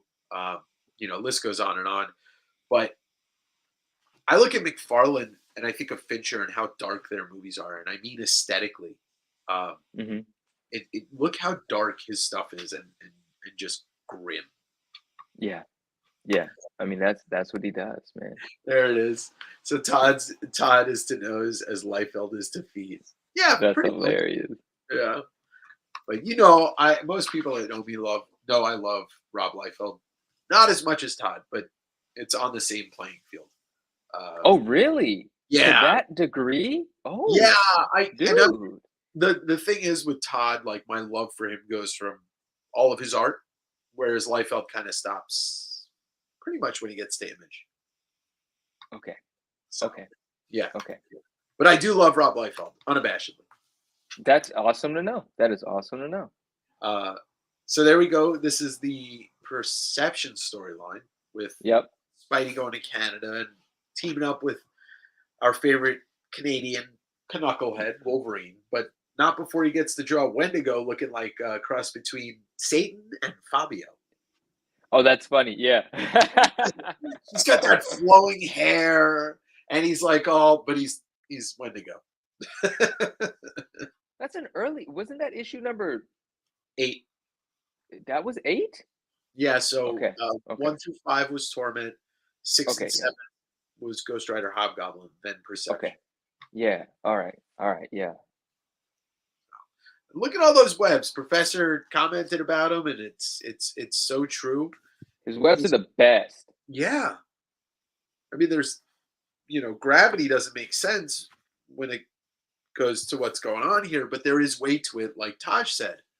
There's weight to everything, even if And the and and as we mentioned feet in context with Liefeld, but just as something as simple as the shape of Todd's take on feet, the elf-like quality, but then the distressed nature of the detail underneath, it's so unreal but amazingly acceptable. Like it's the yeah, best shape of a foot ever. yeah, It's it really is. Like it makes no sense, but it's awesome, like, what's he wearing? A dress shoe underneath that? What are those? right? Right, like a form-fitting slipper dress shoe. I love it so much, All right. dude. So before he goes to Canada, he gets the call from J. Jonah Jameson, who now looks like Hitler and Eddie Brock had a love child. Yeah, That's what's J. Jonah. happening there? He's bulked up. Yeah, he bulked up and he kept the Hitler mustache. And Mary Jane. Well, that I think that's the last. I could be wrong. Maybe towards the end of the storyline, but that might be the last of Mary Jane we see McFarlane do. Oh, pause. Sorry, 1 second. Take okay, if you all the left corner. I did not realize that image was from this book. Oh, Wow. yeah, Yes. it's another famous image. Oh, okay, dude. Just gem after gem. Every single panel of McFarlane's, you can isolate and be like gem, masterpiece, masterpiece. Seriously, and then caterpillars, as Avery pointed out above his eyes. Yeah, look at those. Yeah. So here's another thing I want to touch on. It's a couple issues, and there's that famous issue, which I think it's the issue 1, where Spidey's hanging upside down with a box of donuts, and he's got a donut on each finger. There is something that McFarlane always drew donuts extremely appetizing. I don't know who puts ketchup on a donut. I think that's a Canadian thing, but you can see all the detail in the donut. It's the most detailed donut that anybody's ever drawn. It is. Wait, but what is this? What is this issue you're talking about with Spidey with donuts on his fingers? I think it's issue number 1 of this run. He's upside. He's holding donuts. He's eating donuts in the first page of the first issue. Okay. I probably And have one around, but I don't know if it's super handy. Maybe it is. Yeah, I probably have one right here. while you're looking for that, I want to talk about this ketchup thing. Is this sarcastic? Is this actually ketchup being poured on a donut? Because I know I have Canadian friends and they love ketchup. Yeah, and I think that bottle says KET. If you look right here, it's the beginning of the word ketchup right there. That's odd. Like, what donut would you put the ketchup on? Like, wow, I what don't flavor? know. I don't know. It's wild though. That is, yeah. There, All right, here we go. We're getting in there. I think I love this. There's a comic book on top of the book, and the comic book is 1/100th the size of the book. I guess I was wrong. I don't remember what issue it is where he's hanging upside down and he's got donuts. I thought it was this issue. If somebody in the Arachnophobia. Do you remember the movie? My God. Of course. That was hated that movie and loved it at the same time. I guess I was It's one wrong. of those. If somebody knows the issue, please let me know and I'll put it out.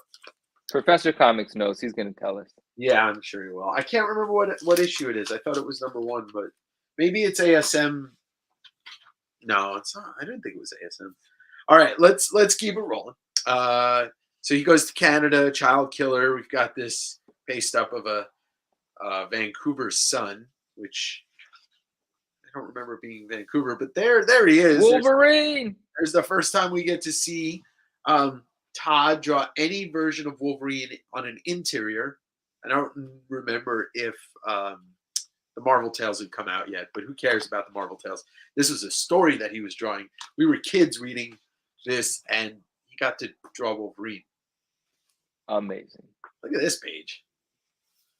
You know, Taj was right. Everything Taj said about the weight of Spidey.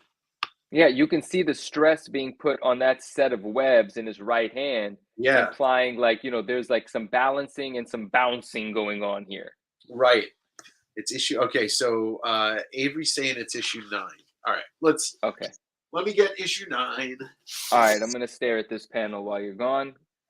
And that was really cool to learn that other page was the first time that we had ever seen McFarlane draw Wolverine, because on that page, like, Wolverine is in silhouette twice. One, it's like a reverse sort of silhouette, like a negative sort of image. And so that's a fascinating page to be a first. I'm a fan. Let's see if we got it here. I don't think that was right either. Oh, well, no. Oh, there's the ketchup donut. There's the ketchup donut. So we're showing that. I was trying to find. It's definitely ketchup. Yeah, I was trying to find the one where he's hanging upside down with the donuts, but still, look at that donut. It is definitely a donut. No onion ring. No, Yeah. No, there's 3. Yeah, those are definitely donuts because he's drinking coffee. He's got ham. He's got eggs or Canadian bacon. Either way, if you ever, I'll post it on the Instagram or something. That McFarlane likes to draw donuts and he draws them real well. Spider's Comics said, why are we saying this? Oh, Hulk 340. That's right. Damn it. I failed you all. Oh, we're talking about Wolverine, obviously. Yeah. Oh, nice catch, my friend. Nice catch. I wouldn't have been able to like put those pieces together, but obviously there's Hulk 340, and you guys are just confirming that was prior to this. Yeah, because obviously it was. Yeah. Okay. Yeah. You know what? Here's why I said that. Because when I was a kid, I hadn't known 340. I didn't even know 340 existed because 1990, early 91, and I'm just like, oh, this is McFarlane. It wasn't until later that I knew that he did the Hulk run. I was probably I was 10 at the time or whatever, 11. And it was probably very shortly after that is when I discovered his Hulk run. And by the way, looks like Rob Liefeld inked these pages because Rob's autograph is right here, and his name's right here. Oh, cool. Yeah, I don't know if you can see if that's showing up right there, but I see it. Yeah, I can see it small in the top corner there. Yeah. Spiders was right. Yeah. So, but this was my first. I'm sorry, I should have said that. This is the first time I saw Spidey, McFarlane draw Wolverine. All right. Nice catch. So yeah, a lot of Spidey swinging here. The Spidey butt is really on display there. It's there. Yeah, it's there. It's there. By the way, also, I just want to. I mean, I'm sure we'll see the cover in this, but there's not a bad cover he ever did, ever.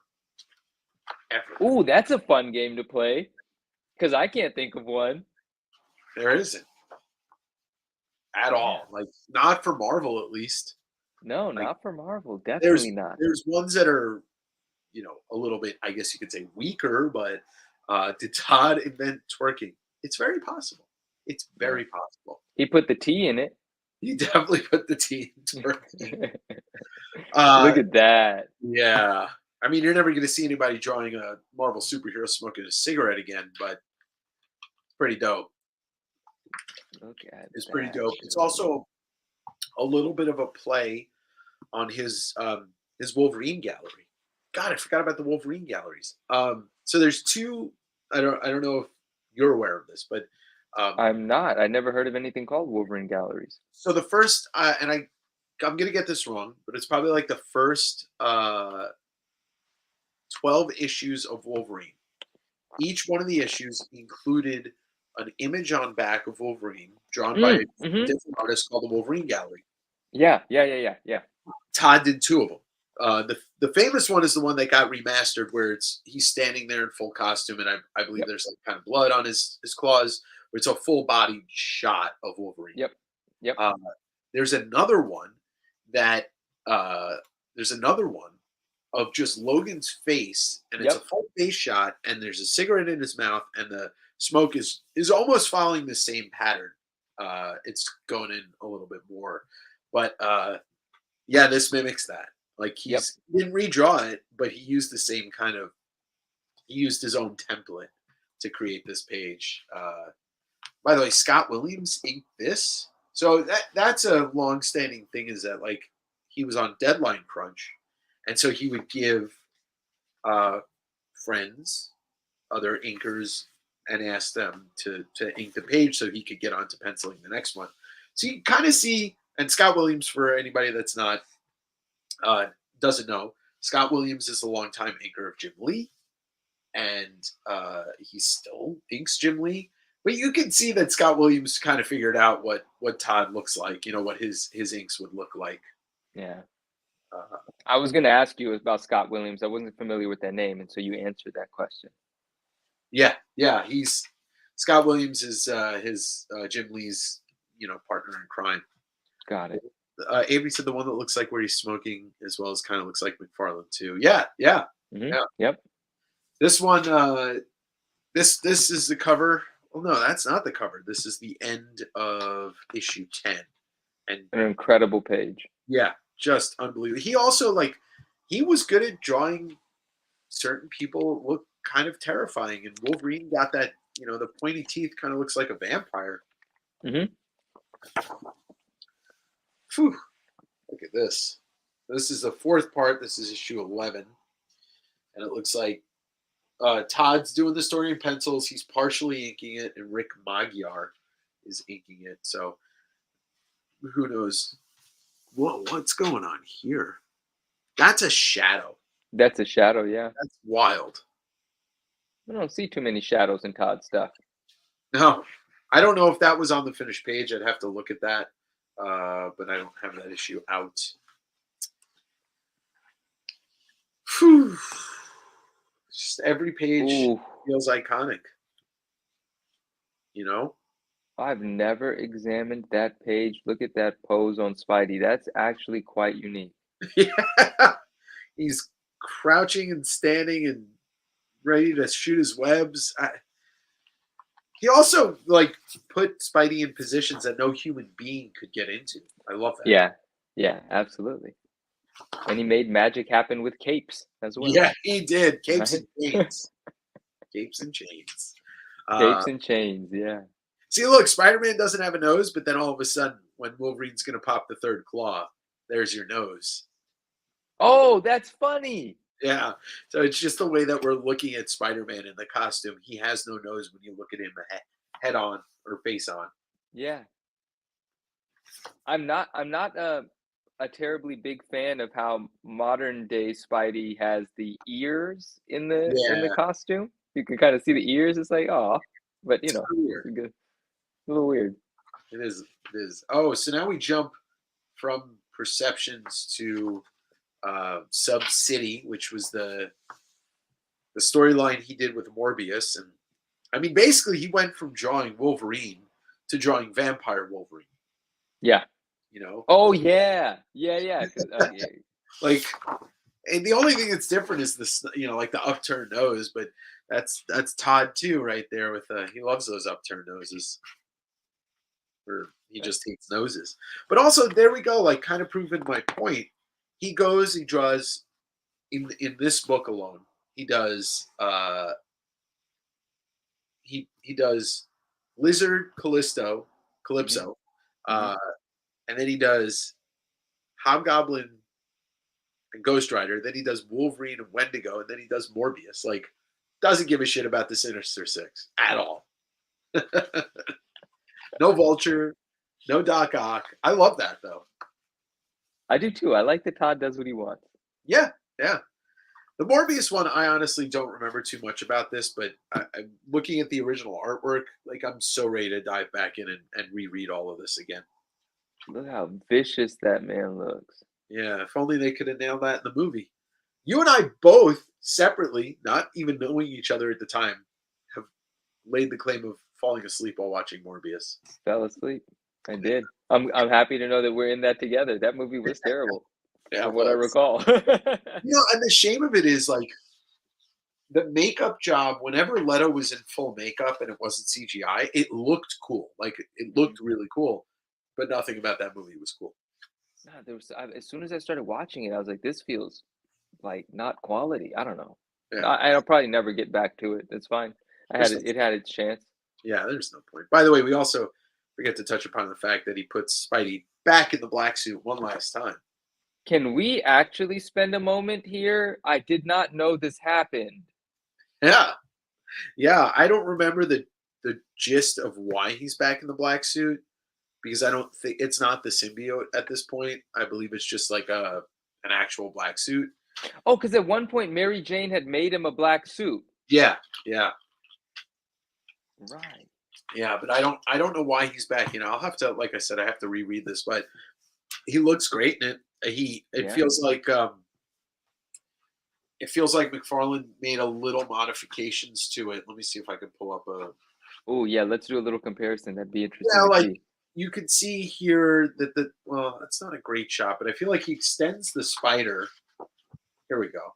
I feel like he extends the spider a little bit, and the eyes go a little bit smaller for You know Spider-Man. what it looks like? It looks like McFarlane was growing into the McFarlane Spidey, and this is McFarlane Spidey before it really, became what he wanted it to be. Yeah.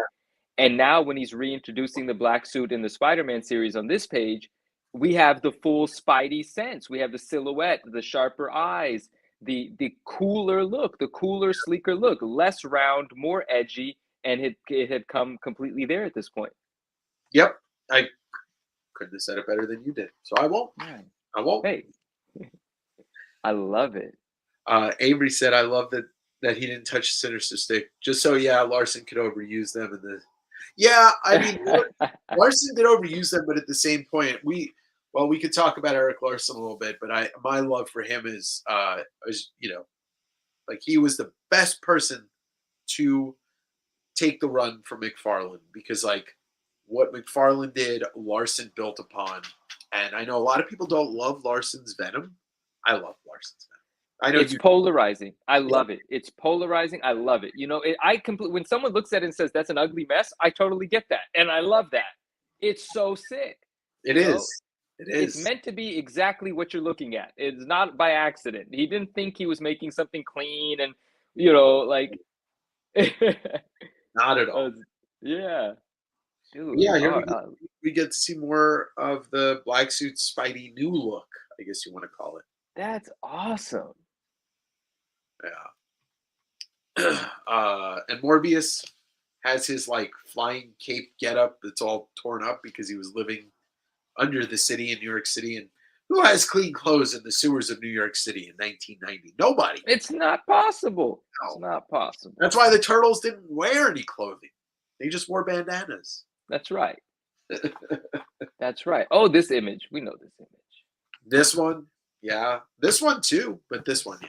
Because we get into, and I only have the one, but In a that lot of these set, yeah. images are iconic for us that collected the comic images set. Oh, that's the set. Yeah, I have the 316 of it here. That's that set. See? Yeah. There you Yeah. go. Never too far away. No. All right, so now Oh, we're in cover world. we're in cover world. So folks, get ready for seeing what would it be the equivalent of $25 million in original artwork. I'm just gonna have a seat, lean back, and enjoy. So I guess they weren't able to get 298, but 299's. It's funny when you look at 298 and 299 side by side. Yep. They're Let's talk fantastic, about it. Say it but again. I said they're fantastic, Hmm. but they're kind of, the same. It's just Yeah. him and Chance doing their thing. One's facing, I believe, the 298 cover. They're facing to the right, and here they're facing to the left. And and don't hold it against me, but I've often said, like, I know these are undervalued covers. I know these are extremely significant books. I have them. I have had they come and go. Yeah, And I've all but I've always just said, like, I for 298 to be McFarlane's first Spider-Man cover, I just wish it was like such a better looking cover, like I want to love it so much more for just a visual perspective. But the significance of it is why I love it so much, and does have Black Suit Spidey on it, so I love that. But like even on this one, for example, those lasers or whatever coming out of the character's hands, yeah. like they don't look like they're doing what they're supposed to be doing. Like the dimensionality of it, the perspective, the depth perspective or perception of it, it's like not there. So I always have these like criticisms that don't allow me to just be absolutely in love with the cover, and that's sad for Well, me. I mean, all right. So Professor just came back and said it's issue 13. So maybe I'll pull that out in a little bit. But Okay. um, yeah, it's very. It's not overwhelming. It's not underwhelming. It's just it is. Like there's It nothing. is. Yeah. Yeah, like I never thought about it though. Like he's literally missing everything except I think he destroyed this dude's face with the laser. Oh, But he's literally like shooting 6 lasers and hitting one person out of a right. sea of 25. That's not good aim. And there's your Webb's McFarlane signature again. But Oh, it's nice. iconic, but it's not as well. It's not this. No, yeah. Yeah. I mean, And this is Spidey when he still had round faces. This is yeah, McFarlane transitioning from who he used to be as Spidey to who he was going to become because of McFarlane. Wow. right, right. And there's no way, even if you look back and you finish this run, and it's 1990. There's no way to know that this in 2022 would become like everybody doing some homage to these covers. Yeah. You Yeah. know, there you go. Avery said that's why his name is Chance. There's a Yeah, chance. there's a chance. There's a Uh, chance you get hit. No, there's no way anybody could have predicted it. no. Which one do you like better? And I personally I like 300 better. okay, I do, and I've heard several people tell me they like 301 better, and I completely understand. But for me, it's because it's Black Suit Spidey on there, and so I love 300 more for that reason. But it sounds like you're getting ready to tell me 301 is your favorite out of the no, two. I don't think I've ever had a favorite between the two. I really don't Oh, think okay. they could pick one because I love the black suit, but black suit Spidey, and I'm definitely the minority on this. Black suit Spidey is not as cool to me as red and blue Spidey. I hear you. I I hear don't you. know, I don't know why, but Venom is cooler than both of these. Right. So you still, yeah, you're like, I love the black suit, but I love it when it got to Venom, and I Yeah, want my Spidey to be red, blue, and white. Like that's Spidey. yeah, Yeah. I love villains, and Venom's probably top 4 for me of all time, like Darth Vader, Venom, Thanos, Joker, and then Doom. Nice. And I would probably put Venom as like as a kid, there was nothing more that I wanted as like Venom posters, Venom comics, Venom toys, like anything Venom I could get my hands on, I wanted. Uh, You're telling, man, you're speaking my language. Absolutely. but that being said, like both of these covers are amazing. I can't pick a favorite, but I could pick a favorite Spidey. Yeah. I'm not mad at you at all, and I'm not mad at you at all. I Yeah, I completely mean we like understand. what we like, but it overall like it took me and as a at like so I just saw this cover in not in person but about 8 feet away. It's in a gallery space called Metropolis Gallery in New York City, and I was there a couple weeks ago. They don't have a viewing space, and I'll send you a picture when we're done today. But Please. it's literally hiding behind a box. I can see the top of it. It's so ridiculous. It's like this belongs in a museum or my house. Yeah, and wait, so it's not on display there. It's Not just really. there. It's just Oh, there. Yeah. This cover's got to interesting. be at least a $2 million cover. Easy. When you yeah, it has to be. When you're in the wild coming across these books, Uh-huh. because you and I have a bit of a different way of collecting, Yeah. right? Yeah. You are very much like a pure, like you have an appreciation for high grades and all of it, but you're so pure that you have an appreciation for a huge part of the collecting space that I'm not necessarily passionately involved in, right? Yeah. And so when you come across these books, do you ever see a 301 and say, "Oh shoot, that looks like a 9.8 candidate," or do you not even care if it's that high grade or not? It's usually when I get home. Unless like I'm at a shop, but like if I'm buying somebody's collection and I just see a bunch of like McFarlane Amazing Spider-Mans, I just take them all. Doesn't matter. Okay. And then Yeah. when I get home, I'm like, oh, like I think I told you, um, I have a Mark Jewelers 301. Yes. And when I bought it, I realized it was high grade, just kind of put it in my collection. And uh, then when the signing got announced, I was talking to my buddy Maddie, MM Mhm. and I he's like, you should get it signed. He's like, that might be the only Mark Jewelers that'll be period that exists signed by Todd um, Might be. in a slab. And so I sent it to him. He pressed it. It's gonna be a high nines, and I'm gonna get it signed and see what it comes back as. I probably won't sell it just because I want that Mark Jewelers anyway. Wait, you said you told me this? I didn't know you had a Mark I Jewelers 301 going to the thought I did. signing. Yeah, I thought I did. I I have a lot of conversations with people that sometimes they Yeah. never happen.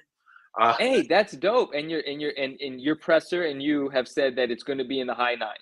yeah, it's going to be at least a 9294 That's a sick book. for a Mark Jeweler. That's like what are you That's a talking s- about? yeah, that's a sick book. Oh Yeah. shoot, I'm excited. So like there are a lot of times that I do that, but because I buy in such quantity, it's usually when I'm at home going through the Mhm. books. I'm like, Yeah, oh yeah, shit, that's going to be a 9.8 or whatever. Um, yeah. and speaking of, I should have a submission back soon, which will be Okay, excited. All right, cool. I'm looking forward to the video. oh, and the card submission's coming back real soon. Like I think I'll have my first bulk card submission back this week. I You cheated. did do a CGC card submission. Yeah, yeah. You wild man, you. I can't wait to see what's coming back. It's gonna be fun. I'm pretty happy with like as somebody that's never graded cards before how I did. Oh, you So already know the grades. You already cheated. You yeah, already I looked at cheated. everything on I the cheated. submission. Yeah, yeah. All right, cool, cool, cool. And you're happy about it. This is good. Oh That's yeah, awesome, yeah, man. That's yeah. good. That's good. No. 311 is goaded for sure, man. It definitely is. Whew. First of all, You kidding? it's yeah. Like there's so much about this cover. I could spend an hour talking about this cover alone. Uh, the spiders hidden. There's Yep. 2, 3, 4. I found them all before. Yeah, shit. Well, I don't need to play this guessing game, but they're on there, and he looks like he looks like Wait, so on this original panel, this original piece, the scroll with his signature is not on here yet? yeah, yeah. It's not. This is this might be before. No, that is kind of weird. No, because on every single one that he hid the spiders in, on the scroll, he wrote how many He wrote spiders are hidden, right? So I was like, where's the scroll? So that's cool. These are the originals don't have the scroll. The Oh no, scroll got on there. it's next to his name. It says 4. There it is. Oh, okay. Okay. Oh, okay. Yeah, it's before the scroll. Every time I say it, I feel like I'm going to say scroll, and that's Okay. So it might not have had a scroll. Okay, cool. yeah. Very cool. Okay. But this is my favorite. Yeah, yeah, this is my favorite Amazing Spider-Man cover. What a brilliant book, man. What a brilliant book. Yeah, it truly is. Oh, that lizard. It's like they say. It's like when you have kids, you can't pick a favorite if you have multiple kids. Like, how do you pick a favorite cover from this run? How do you do it? They're all everything you wanted the characters to be before they became this. Like he nailed it every single time. Eh, Ah, Like, it's such an insignificant thing that Spider-Man's on this cover because this is, like you don't even notice him. You notice you Green don't.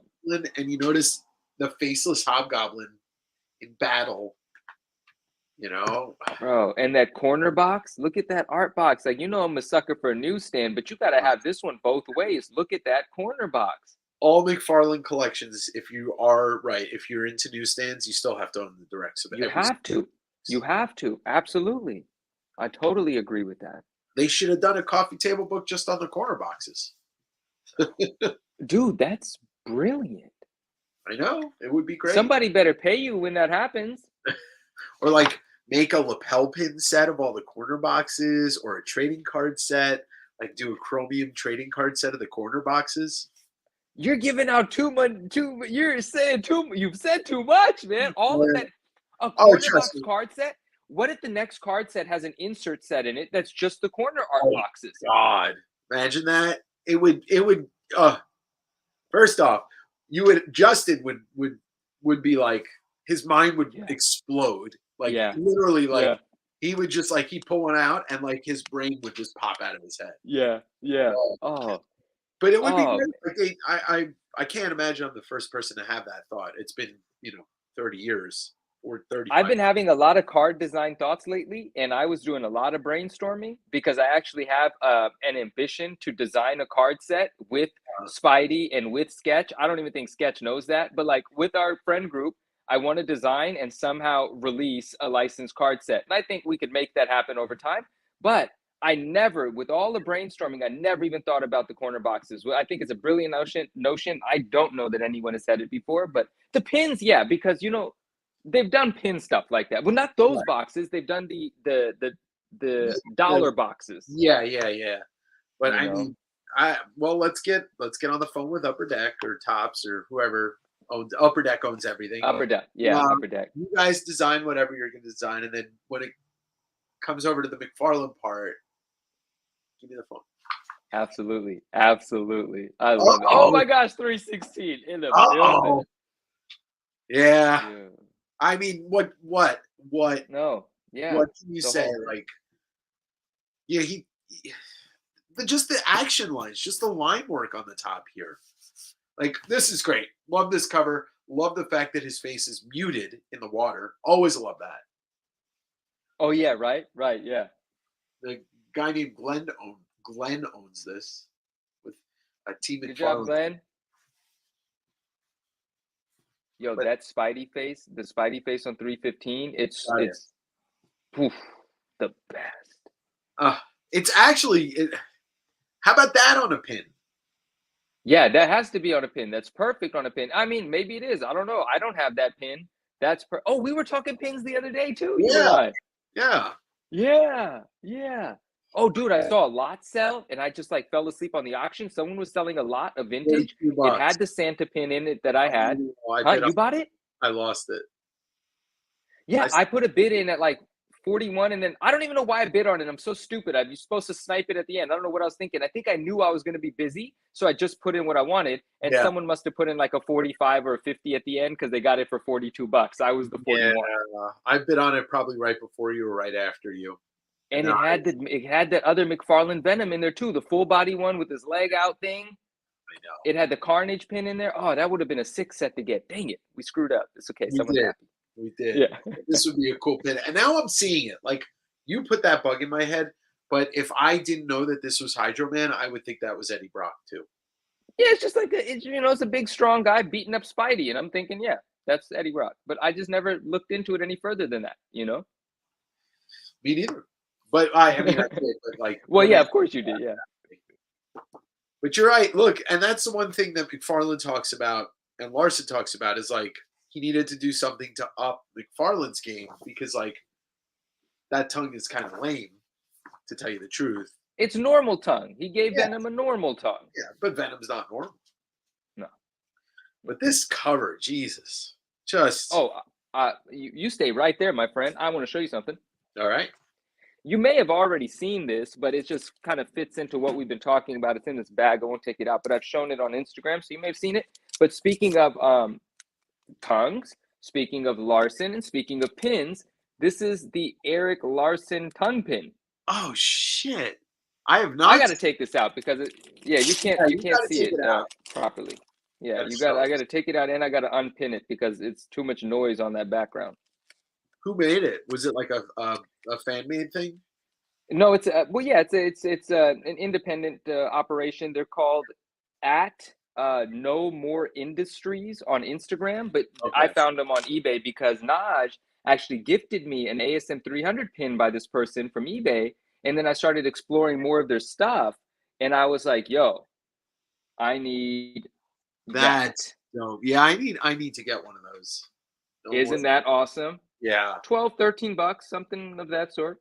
that's good price for Yeah, a small print run pin. yeah, yeah.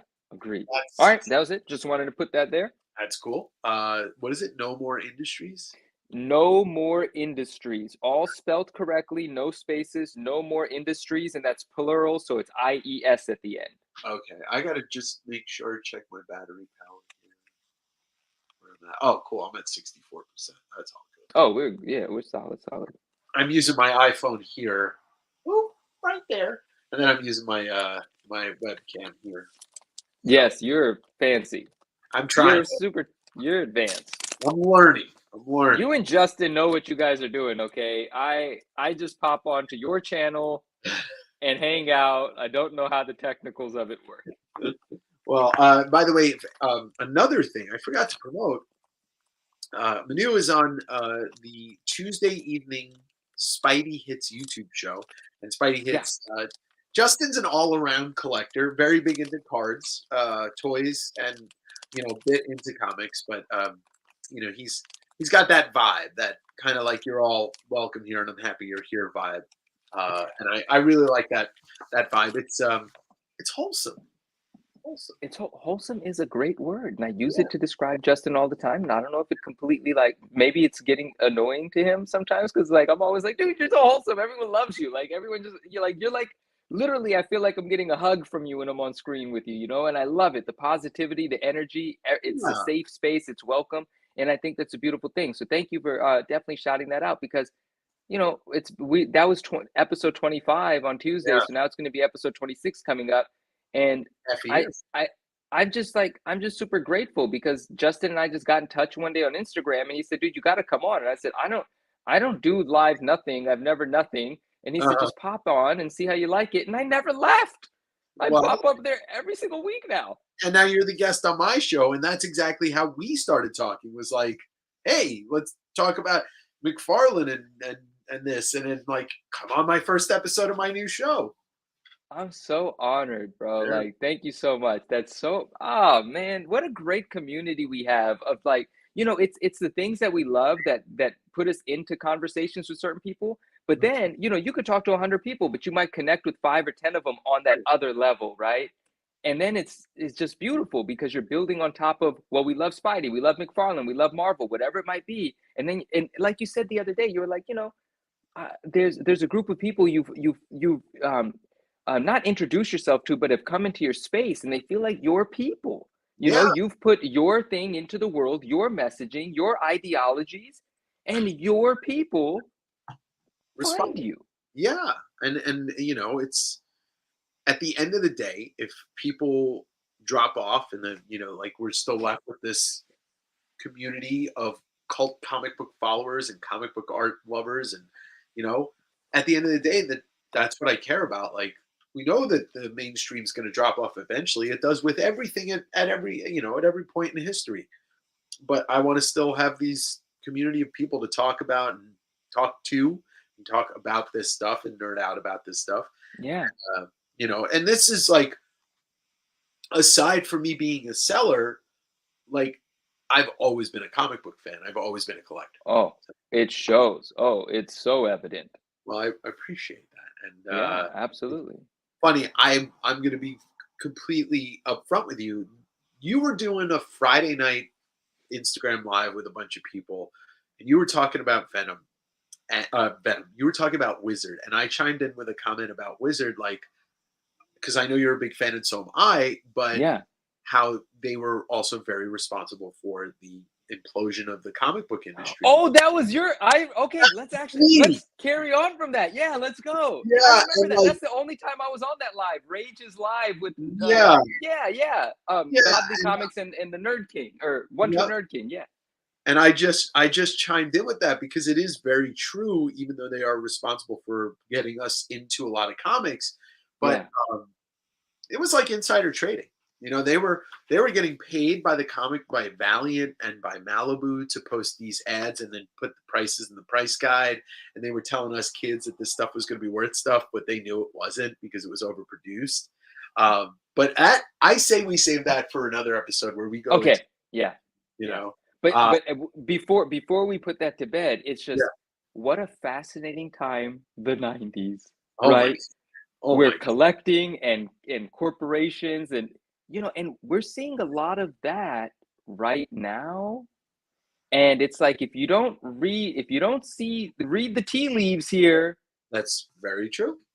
It's very well, true. that'd be a great conversation. We're gonna It's have what that conversation. Yeah. separates my channel, and what I try to do is separates my channel. I am, let's say, and this is not a comparison to Justin, but let's say Justin represents the Beatles. Okay. I represent Nirvana. I Okay. represent anti-establishment. Let's be very clear about what we're doing here, and let's call out the people that are responsible for ripping the kids off. Hey Uh, man, hey man. Listen, I respect and support everything. I remember the first time I watched one of your videos, I was like, oh, he says what he wants. Oh, yeah, but he does it in like a charismatic sort of way. Like it's like it's not blatant disrespect. no, It's no, got no, no. comedy on it. It's just great. And now this pin person's company is called No More Industries, and you just said anti-establishment. I'm sure Yeah. you're gonna find Oh yeah. Let's burn it all down. But that's what Todd represents to me too. Yeah, yeah, Like let's bring it right back to this guy and his artwork. Look at what he put on the cover of Marvel's flagship superhero book for 2 years, two and a half, yeah, 3 years, and then his yeah. own book, punching the beating the crap out of the Hulk and doing this symbiote thing. It just and then and then there, like what what he did is equivalent to what the Seattle movement was in music, in like popular music in the 90s. Like this is what it was about, like taking everything we knew and just flipping it right upside down. Dude, you're you're so this experience being on this channel with you right now, going through this book, going from issue 300, the way Spidey looked, to this issue 1, the way Spidey looks, that evolution from McFarlane. This is the impression of Spider-Man. This is what left the entire impression on me. It Mhm. is this cover. It was not 300. That was I was 4 when that came out, Right. you know? It was this book. 1990, just I mean, like as much as and this goes on to sell about like 3 million copies. X-Men 1 goes on to sell, I think, 7 million. X-Force 1 around 5 million. But this is the trendsetter. This is the iconoclast. This is taking a character that looked, well, we all know what Spider-Man looked like. I don't need to pull Yeah. out a Spider-Man Yeah, book. We it all know what wasn't a Spider-Man looks like. controversial look. There was no Yeah. controversial look to Spider-Man. There was no real like this guy was this Spidey was different. Yes. This And this is Spidey. only a year after issue 300. I talked about issue 300 like it was 20 years before, but it just Uh, wasn't issue 300 for me. It was this book. right. I'm trying to find a good classic Spider-Man image of one of these cards, and I can't because, of course, I put Oh, those in. maybe I'll have I mean, something there, for it's us like here. this, but it was this originally. It's just, Right. I it's, and this thing, I'm wearing a T-shirt, and it's been on everything, and in the last 30 years, every single artist has done some version of this, including Todd himself, like 6 different times. Yeah. Yeah.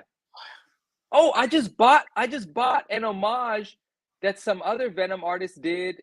I don't even know this. I'm gonna just show you this book because I don't know. I don't know much about this book other than I absolutely love it, and it was always like more expensive than I thought I wanted to pay for it. So this is Gerard. You'll know the name. This is um Gerardo Sandoval. Mm, Have you seen this Venom book?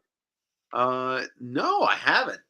I It's have, like, it's cool, right? And it's yeah, obviously an homage to that cover, and I like the way Venom looks, so I had to grab it when I found it. And that corner box is cool. the corner box is cool. It's actually kind of, reminds me of Stegman a little bit.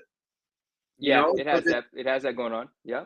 it's not bad at all. Gerardo So Sandoval. anyway, just yeah, Gerardo Sandoval, just another homage that I recently picked up because that cover.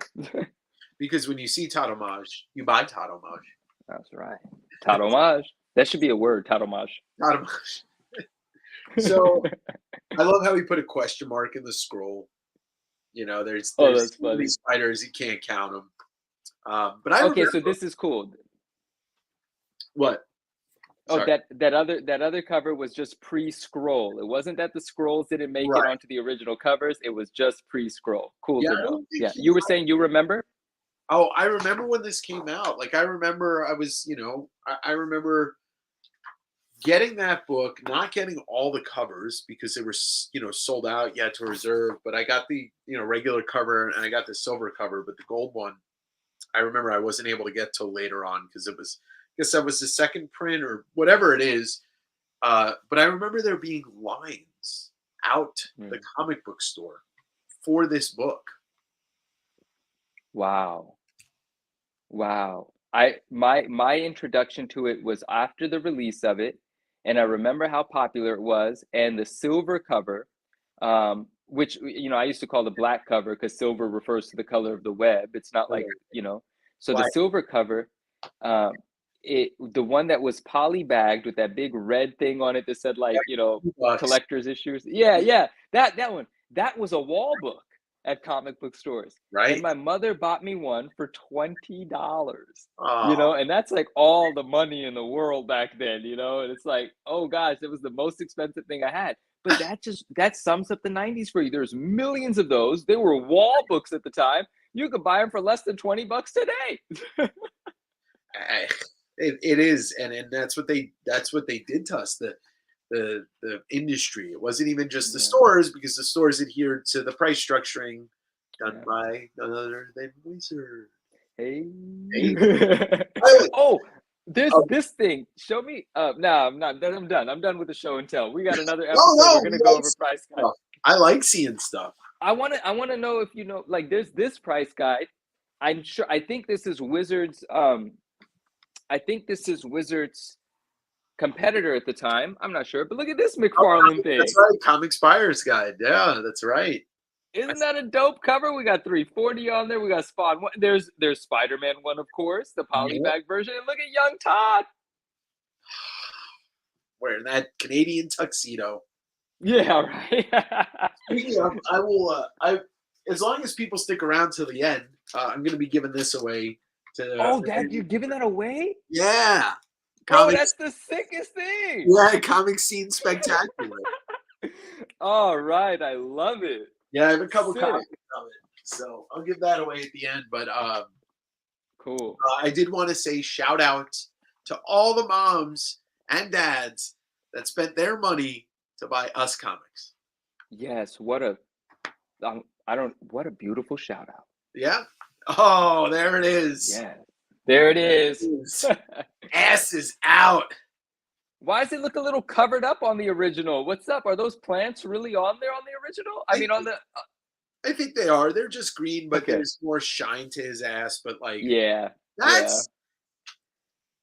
I mean, that's the bottom of an apple. That's an apple bottom right there. Yeah, man. It really is, man. It really is. Just the jeans with the furs. Oh, you got the lyrics. I was like, that sounds familiar. What's that? Oh, yeah. Oh God, That's and then funny. Oh, I always thought that this was an interesting cover. The colored one, obviously, being a little bit more yeah. easier to talk about, but the dazed kind of bubbles that he drew on there, like they look better actually in black and white, but they're still kind of hard to really convey what like he's dazed and confused. Is that Because I never even I've always thought that cover was really chaotic and like it was dope, but super chaotic. It always felt like one of those super action interior panels turned into a cover is what yep, it felt like to me. But I never paid attention to those bubbles. And now you're like, whoa, was that artistically designed to convey like this sort of fog he's in?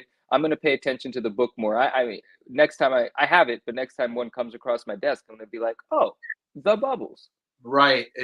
But you're right. It kind of does seem like an interior page where this is clearly, well, first off, what even arachnid leg goes at an angle like that behind your ass? I don't know. It's Todd. This is wild, man. Yeah, it is wild. I love you, Todd, but what is happening there? That's a wild one for sure. Ooh, now we're getting into all right. Well, by the way, this is my favorite of the Perceptions cover. I have this signed by Todd. Not slabbed. I just got it signed myself when first time I met him. But Talking about Spider-Man 12, right? yeah. Brilliant, amazing cover. The way these two look together, the way they're the proportion, or no, not the proportion, the amount of the cover each takes up, and how they're sort of like yin yanging around each other. It's absolutely perfect. Yeah, I love that book so much. And also, this is a trip. Go ahead. The corner box. Oh, I want to zoom in. Oh yeah, the corner box. When you go in the corner box. Yeah. Sorry. Yeah. What were you gonna say? No, I'm just realizing something crazy here. A moment ago, I don't remember what page of which issue we were on the interior panel, but it was the one where they reintroduced the black suit. And that was the image of Spidey in the black suit on the Marvel Age 90. Oh, yeah, that's right. So on Marvel Age 90, it's that image reused, but with the color suit. It's almost like a 300-301 going on here. Let's see. It's coming up. It's got to be one more flip. There it is. Yeah. All right, you ready? 1, 2. Is it the same or just similar? Oh, it's similar. It's exactly the same because the webbing is just a little different, but it's like they changed it up. Like, look at the shape of the foot. The foot is different. The point is different, but it's the same thing. He redid it with whatever. That's just so cool to recognize. It's partially the same because the hand's doing something different, but the arm is the same. So the hand down here is doing something different, but the arm is the same, and then the I guess it's his left arm is almost the same. It's wild. It is very, very cool though because it feels like two different images. Yeah, and now I want to ask you, how do you feel about Marvel Age 90? This issue that we're looking at here. I love it, right? I love it. Love it. And if you wanted to talk about like significance from like a value perspective, I really never knew how to describe it. Is it because it's a preview of the Torment issue, like a month or two before Torment? Yeah, it is. But I feel like that it doesn't. I mean, to me, it's just because it's a McFarlane cover. Perfect. I love it. Like I don't care that this previewed Spider-Man 1. Spider-Man 1's just, it's not even a first issue. I mean, it's not even a first appearance of anybody. It's just a cool cover. Because this image was never used for a cover. So. Yeah, I love it. I love the cover. I love that book. I love it. And you know what's crazy? There's a Mark Jewelers of a Marvel Age. I did not. Yeah, so I didn't know until most recently a 9.2 or a 9.4 sold for like $200. It was a slabbed Mark Jewelers. And I was like, what the heck? And I was zooming in to see if there was a chance for a grade bump. And I wrote the guy a message, to try to make a deal like off of Instagram. Because he was off of Instagram, but he didn't communicate at all on his Instagram, so didn't leak anything. And now there's a Marvel Age 90 Mark Jewelers on eBay in really rough shape though, but it's on there right now. And I have had dozens of these, and and newsstands, and I've never had a Mark Jewelers of this book. I would never have thought that Marvel Age would make it to a military base. Why would it? It's a news, it's right. It's their version of a magazine. Yeah, so that's. I hopefully one just lands in your collection now, because I think that's a cool MJ to have, and I don't have one, and I think that's a sick one. I'm putting it on my radar now. That's good to know. Now I have to make sure I always look at those issues whenever whenever I see them. If they're newsstands, then I can at least maybe look and see if they're marked. Oh, dude, when we get off the channel, there's something I want to tell you that I can't tell you on the internet. Okay. All right, we'll talk. All right. I'm making a note.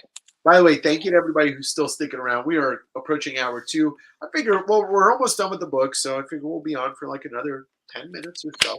But we're getting into the Marvel Tales, and there it is. So there you go.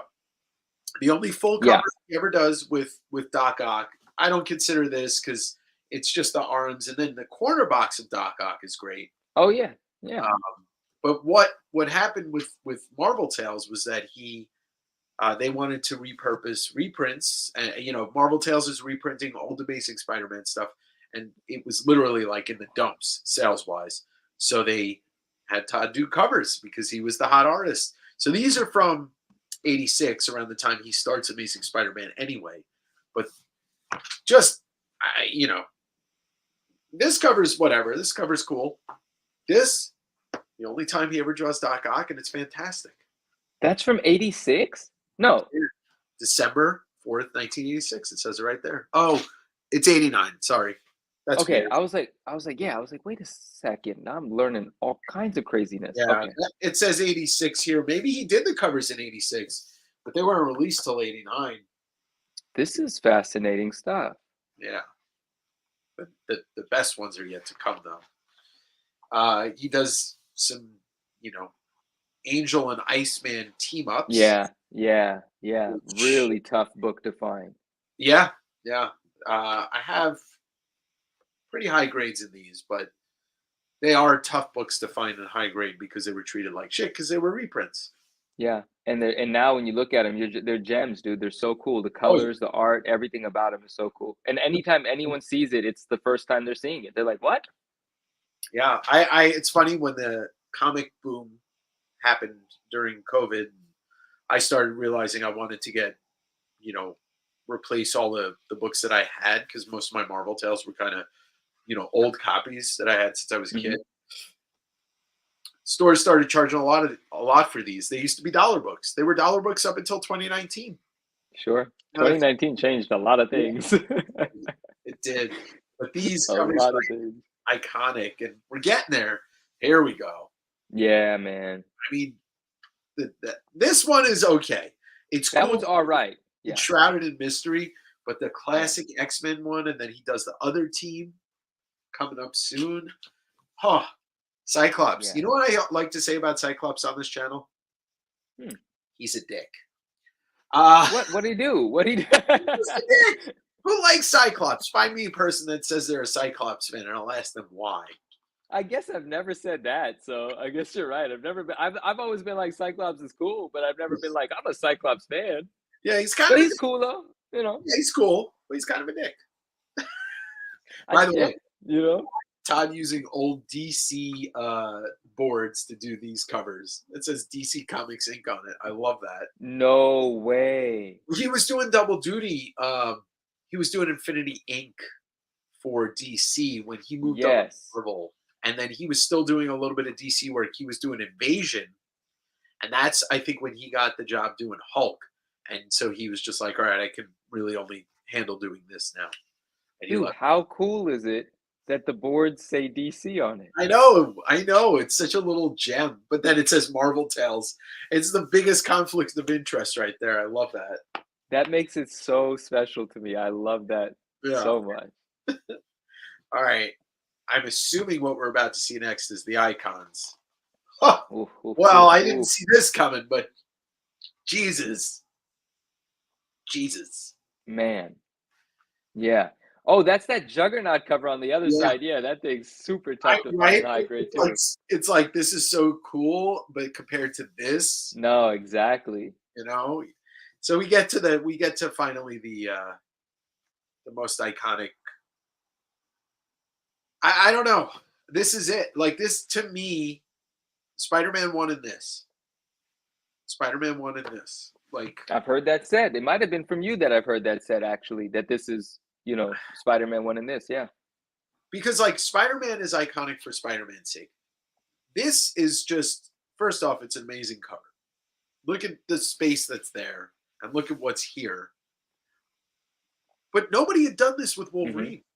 Nobody had done this with Wolverine. Like it had been done a little bit in interiors, but nobody had taken Wolverine and put anything like this on the cover It's not even a Wolverine Mhm. book, you know. It's Hulk 340, also on a DC Comics board, and Love it. Love sure it. I'm pretty sure this is Peter David. Like he gave this to Peter David, who is the writer for Hulk. Um, Oh, okay, cool. yeah. Uh, and look, the note here says some kind of production trick for Hulk's reflection. Like, I don't know what to say about this. That like I can't convey how much I love this cover through words. That's pretty amazing, man. I love the energy that you have for it. I love how I mean, people like it, but you love it. Like you feel something very electric for this thing. It, I didn't own it as a kid. I and Wolverine like before I liked Spider Man, before I liked Batman the way I do. Wolverine was my first comic book character that I you know Yeah, wanted to be, yeah. uh, and just Hulk 340. I've had multiple copies of this book. I have multiple copies of this book. I have a screen print, very much like the Spider Man Venom one. That I have a screen print of this cover too that they did a limited edition of. Uh, That's not shown in the background of your videos, right? Like I don't no, I remember gotta that. get it framed. I Okay. gotta get it framed. Okay, okay. Yeah, but Very this, cool. I mean, I don't know. I know there's not too many people in the comments, but like, if anybody wants to put a comment on here, like that anything about this cover, what you feel, please do. I don't know if the comments are like I'm not seeing anything since about 20 minutes ago. When did Amazing what I don't see a timestamp, but when Spider's Comics said Amazing Oh no, there's comics. Yeah, Comments. I actually didn't like Wolverine until I saw McFarlane drawing of him. Whoa, he didn't even like Wolverine until yeah, then. like yeah. Sorry, Man, didn't mean to cut you no, off. 340 is absolutely ridiculously sick. And then, it's just fascinating, right? Because again, like in my world, there's the sick part of it, and then there's like the value parts of it. It just exists in my space. I concern myself with those things. And this book in a newsstand started going absolutely bonkers Oh yeah, last year, dude. oh yeah, oh yeah. Well, something shifted during the pandemic. Obviously, with the comic book industry had shifted, but something shifted in the pandemic, and I think it was because Todd was doing a lot of interviews and stuff, so his name was very much in there. People started to realize that like Batman 423, Hulk Oh, 340, Amazing Spider-Man 316, none of them key issues. They are three of the most adored and loved covers that exist in comics in two generations, three I generations. love hearing that. Covers make keys too, man. Of course. What are comic books without the art? They're books. Yes. Yeah. Name an Man, iconic book cover. I can't. Yeah, exactly. I Yeah. mean, but what I'm saying, it's just like comic books are the perfect storm of words and pictures. There's a reason why people love comics. Covers like this are some of those reasons. Absolutely. And Absolutely. he's a master of creating iconic images. Look, I mean, this book contains in the last 40 years of comics some of the most iconic images. Not even covers, just images. Images. Yeah. Yeah. Dude, not even an understatement. Like, fact. Yeah, yeah. Or And not an overstatement, I mean. It quite you're right. frankly could be an understatement. Yeah. So this cover is everything to me, and like you know, I can't pick a favorite, but I can. I love it, dude. I love it. I love it. So Do you have that thing in a Mark Jewelers? no, Is it in but a Mark Jewelers? I don't know. I don't even know if it there is a does. Mark Jewelers Uh, of it. Other Dave, the second half of the West Coast Avengers has one, and he's going to Okay. trade it to me. He's going to trade it to me at some point. Oh It's yeah, gonna oh, he happen. will. Oh wait, No, we're done? that's how you end the book. Oh, wow. Oh, snap. Yeah. Well, well, there it goes, man. You have your opinion of it, and it's the last panel in there, the last page in there, so everyone agrees it's amazing. What is that final page? This is from we looked at this page. This is Is blown that up. episode 12? I mean, book Spider-Man 12 with Wolverine. Is that one? No. Oh no, this is I no. still get a kick of how small the book makes your hands look when your hands are in frame. Like that's my It's so amazing. The way you're holding those pages, it's literally like the craziest thing happening. Yeah. I forget what issue this is from, but we did look through it. It's just a blown up Okay, it's all good. page. Man, But that was super enjoyable, man. this book is insane. This is, this book is amazing. That Everybody that needs book to. is yeah, it's completely worth the money. It's completely worth the money. It is. Like I recommend anybody. It's like when you think about it, right? This is the cost. This book is the cost of getting his signature from CGC. So like, submit one less book, and buy this. Beautifully said. Or this is the cost of buying one of these two stupid New York Comic Con variants that I keep seeing pop up, or whatever. One Comic Tim mystery box. Wait, that's a different different. Man, there was one of these New York Comic Con variants. I know this is a McFarlane episode, but there's that Joe Jusko Black Suit Spidey, right? Oh yeah. And I didn't buy it because I wanted a virgin variant of that, but I don't want it to say.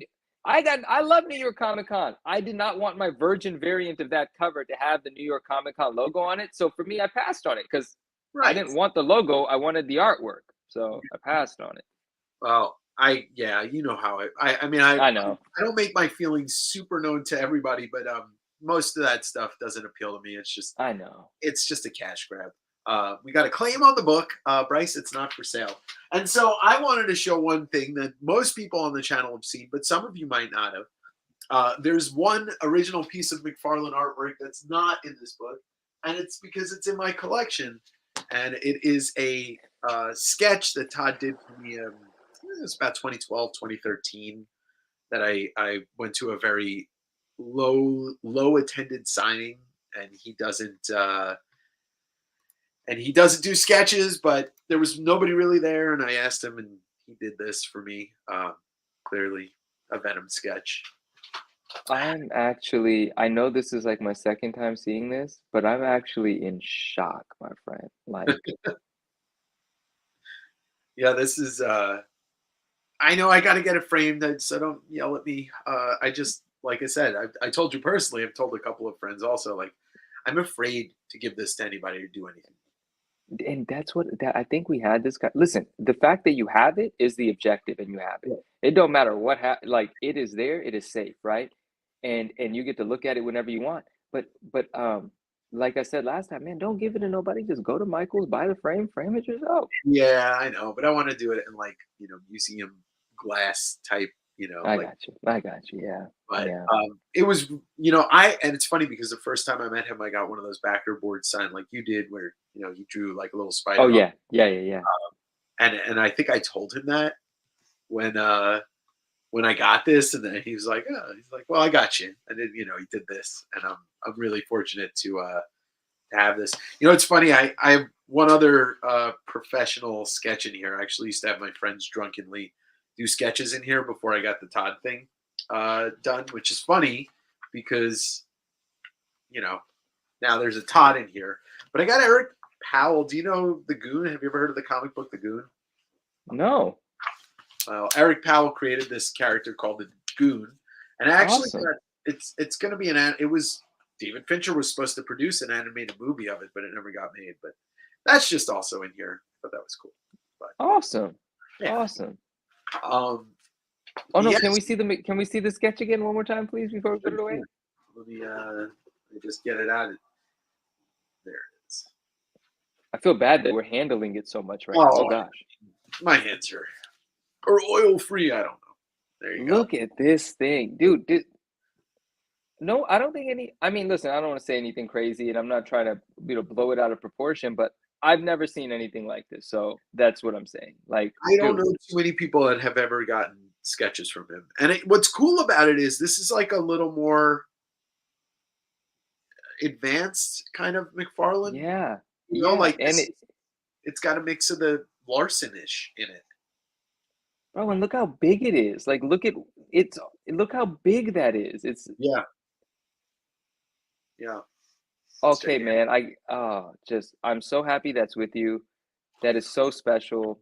And thank you for showing it. Like, my gosh. Sorry. Yeah. Yeah, it's one of those things that like I didn't, You do I have a like. McFarlane original. You're right. There's a Yeah, McFarlane original. There it is. I'm happy that I have it. He's the nicest guy in the world too. Like I've met him 4 or 5 times and I've had 25, 30-minute conversations with him about hockey and comics and music. I'm not gonna lie. One of the goals is to get him on this show, and that will happen eventually. Yes. Very cool. And So that's great that you've got to meet him so many times and have actual conversations in those encounters. And there's going to be more, and that's amazing. And yeah, yeah, wow. yeah, yeah. And obviously, clearly the reason why I love comics is this man. Yeah. And Todd, come I on to the show, please. yeah. See Todd, get Todd, talk to Todd. Yeah. Yeah. But yeah, I mean it's one of the reasons you like comics. I mean, like we share this love for this man's artwork and Yeah. his attitude and his turning everything upside down on its head. It, I commend him for it. I respect him for it. I'm influenced, inspired by him. Like I just yeah. There's nobody else in the comic space that would have kept me in the space the way he did. Just I don't think it would have happened. Same, same. Yeah. And going on to Spawn and creating the toy, like he reinvented the toy industry and he Yeah. did a bunch of iconic music videos and the Spawn animated series, and then kind of comes back into comics and revitalizes, his character that he created. And now he's doing another Spawn Batman, which is going to be sick. I'm so excited Yeah. for. Yeah. Hey, they put out it's cool if we just chop it up a little bit here, right? Yeah, They they put out this image.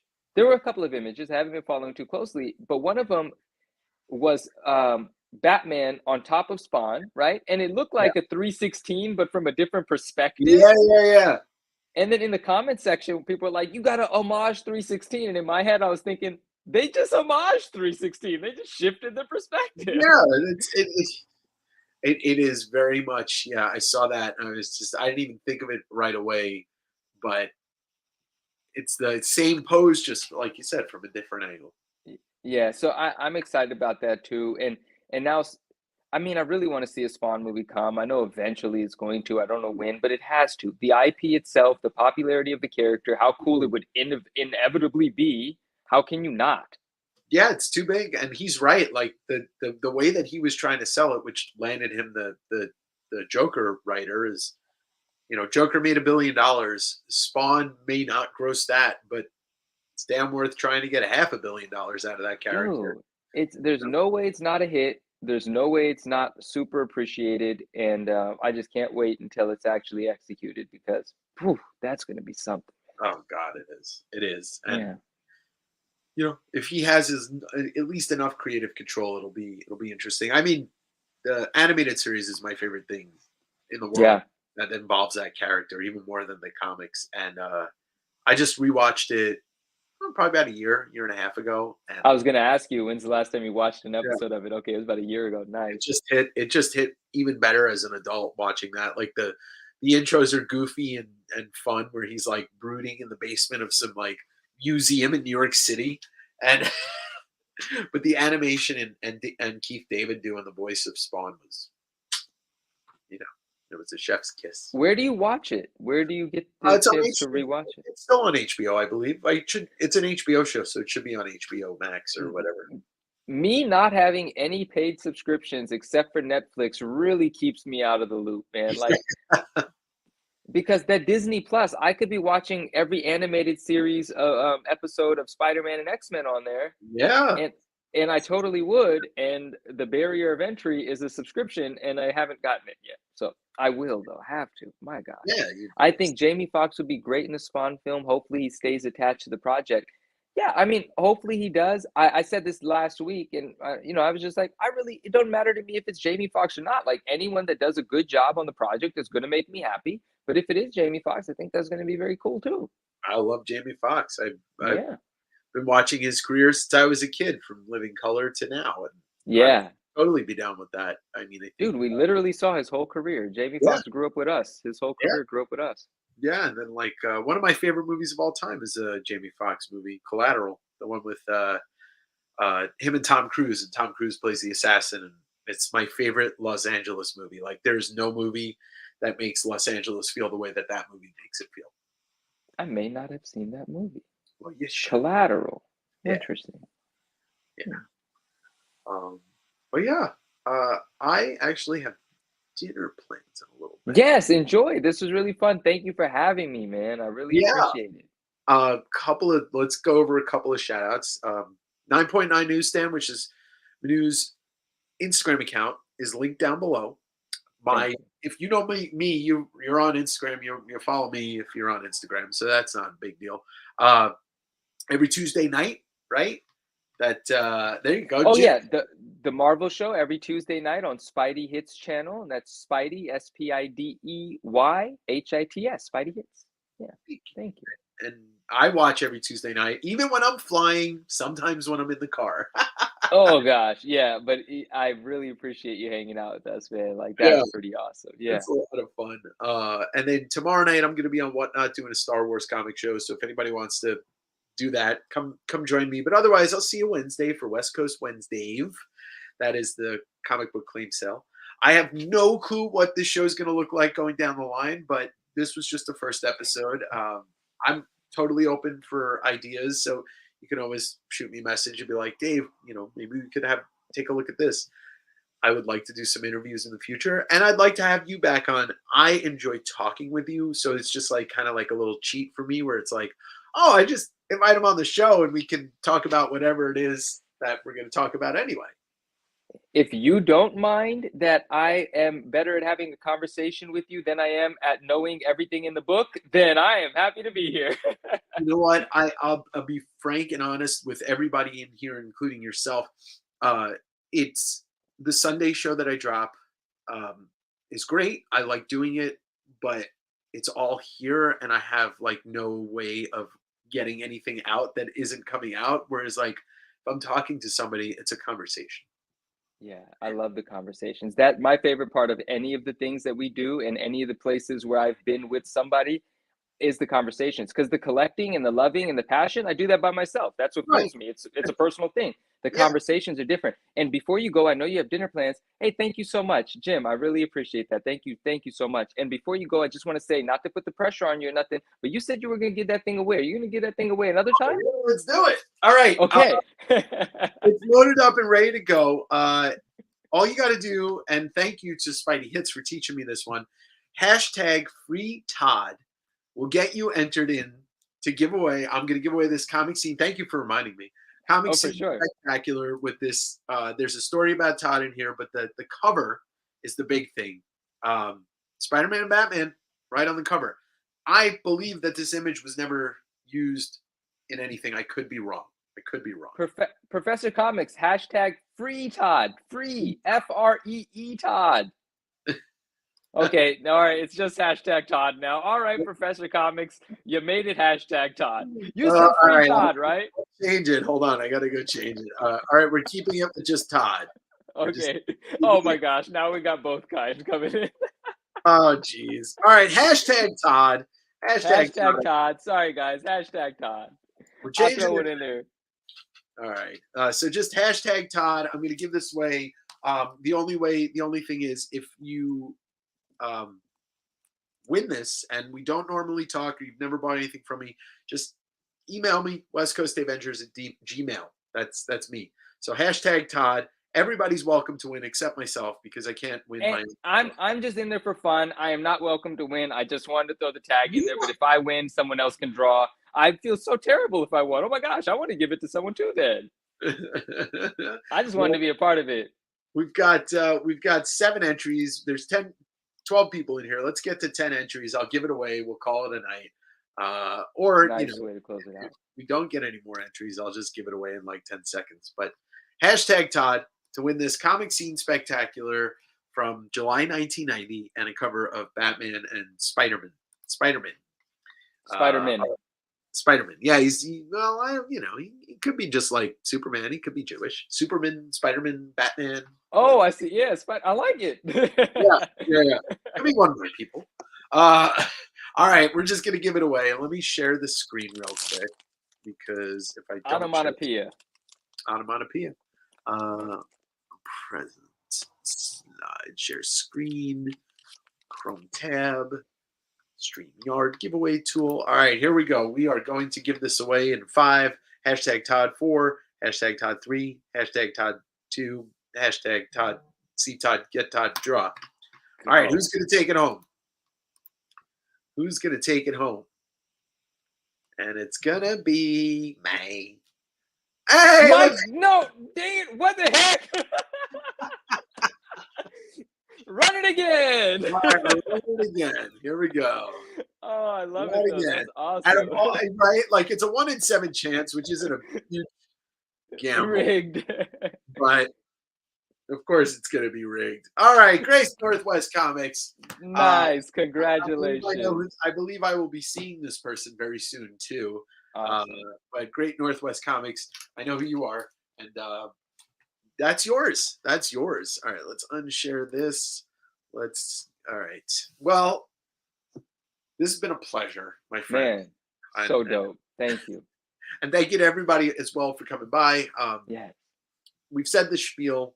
I'll see you all on Wednesday, or I'll see you next Sunday. And Professor says it's still rigged. It's very possible, but I didn't do it. Anywho, you stick around. I'll talk to you real quick. But I want to say goodbye to everybody. Thanks for seeing Todd, watching Todd, and listening to us blabber about how much we love this. And don't forget to go buy this before it sells out, because once this sells out, shit's going to be $250, $300, whatever. For sure. All right. Well, let's roll in credits, and Manu, you stick around, and everybody, peace. West Coast Avengers. West Coast Avengers. West Coast Avengers.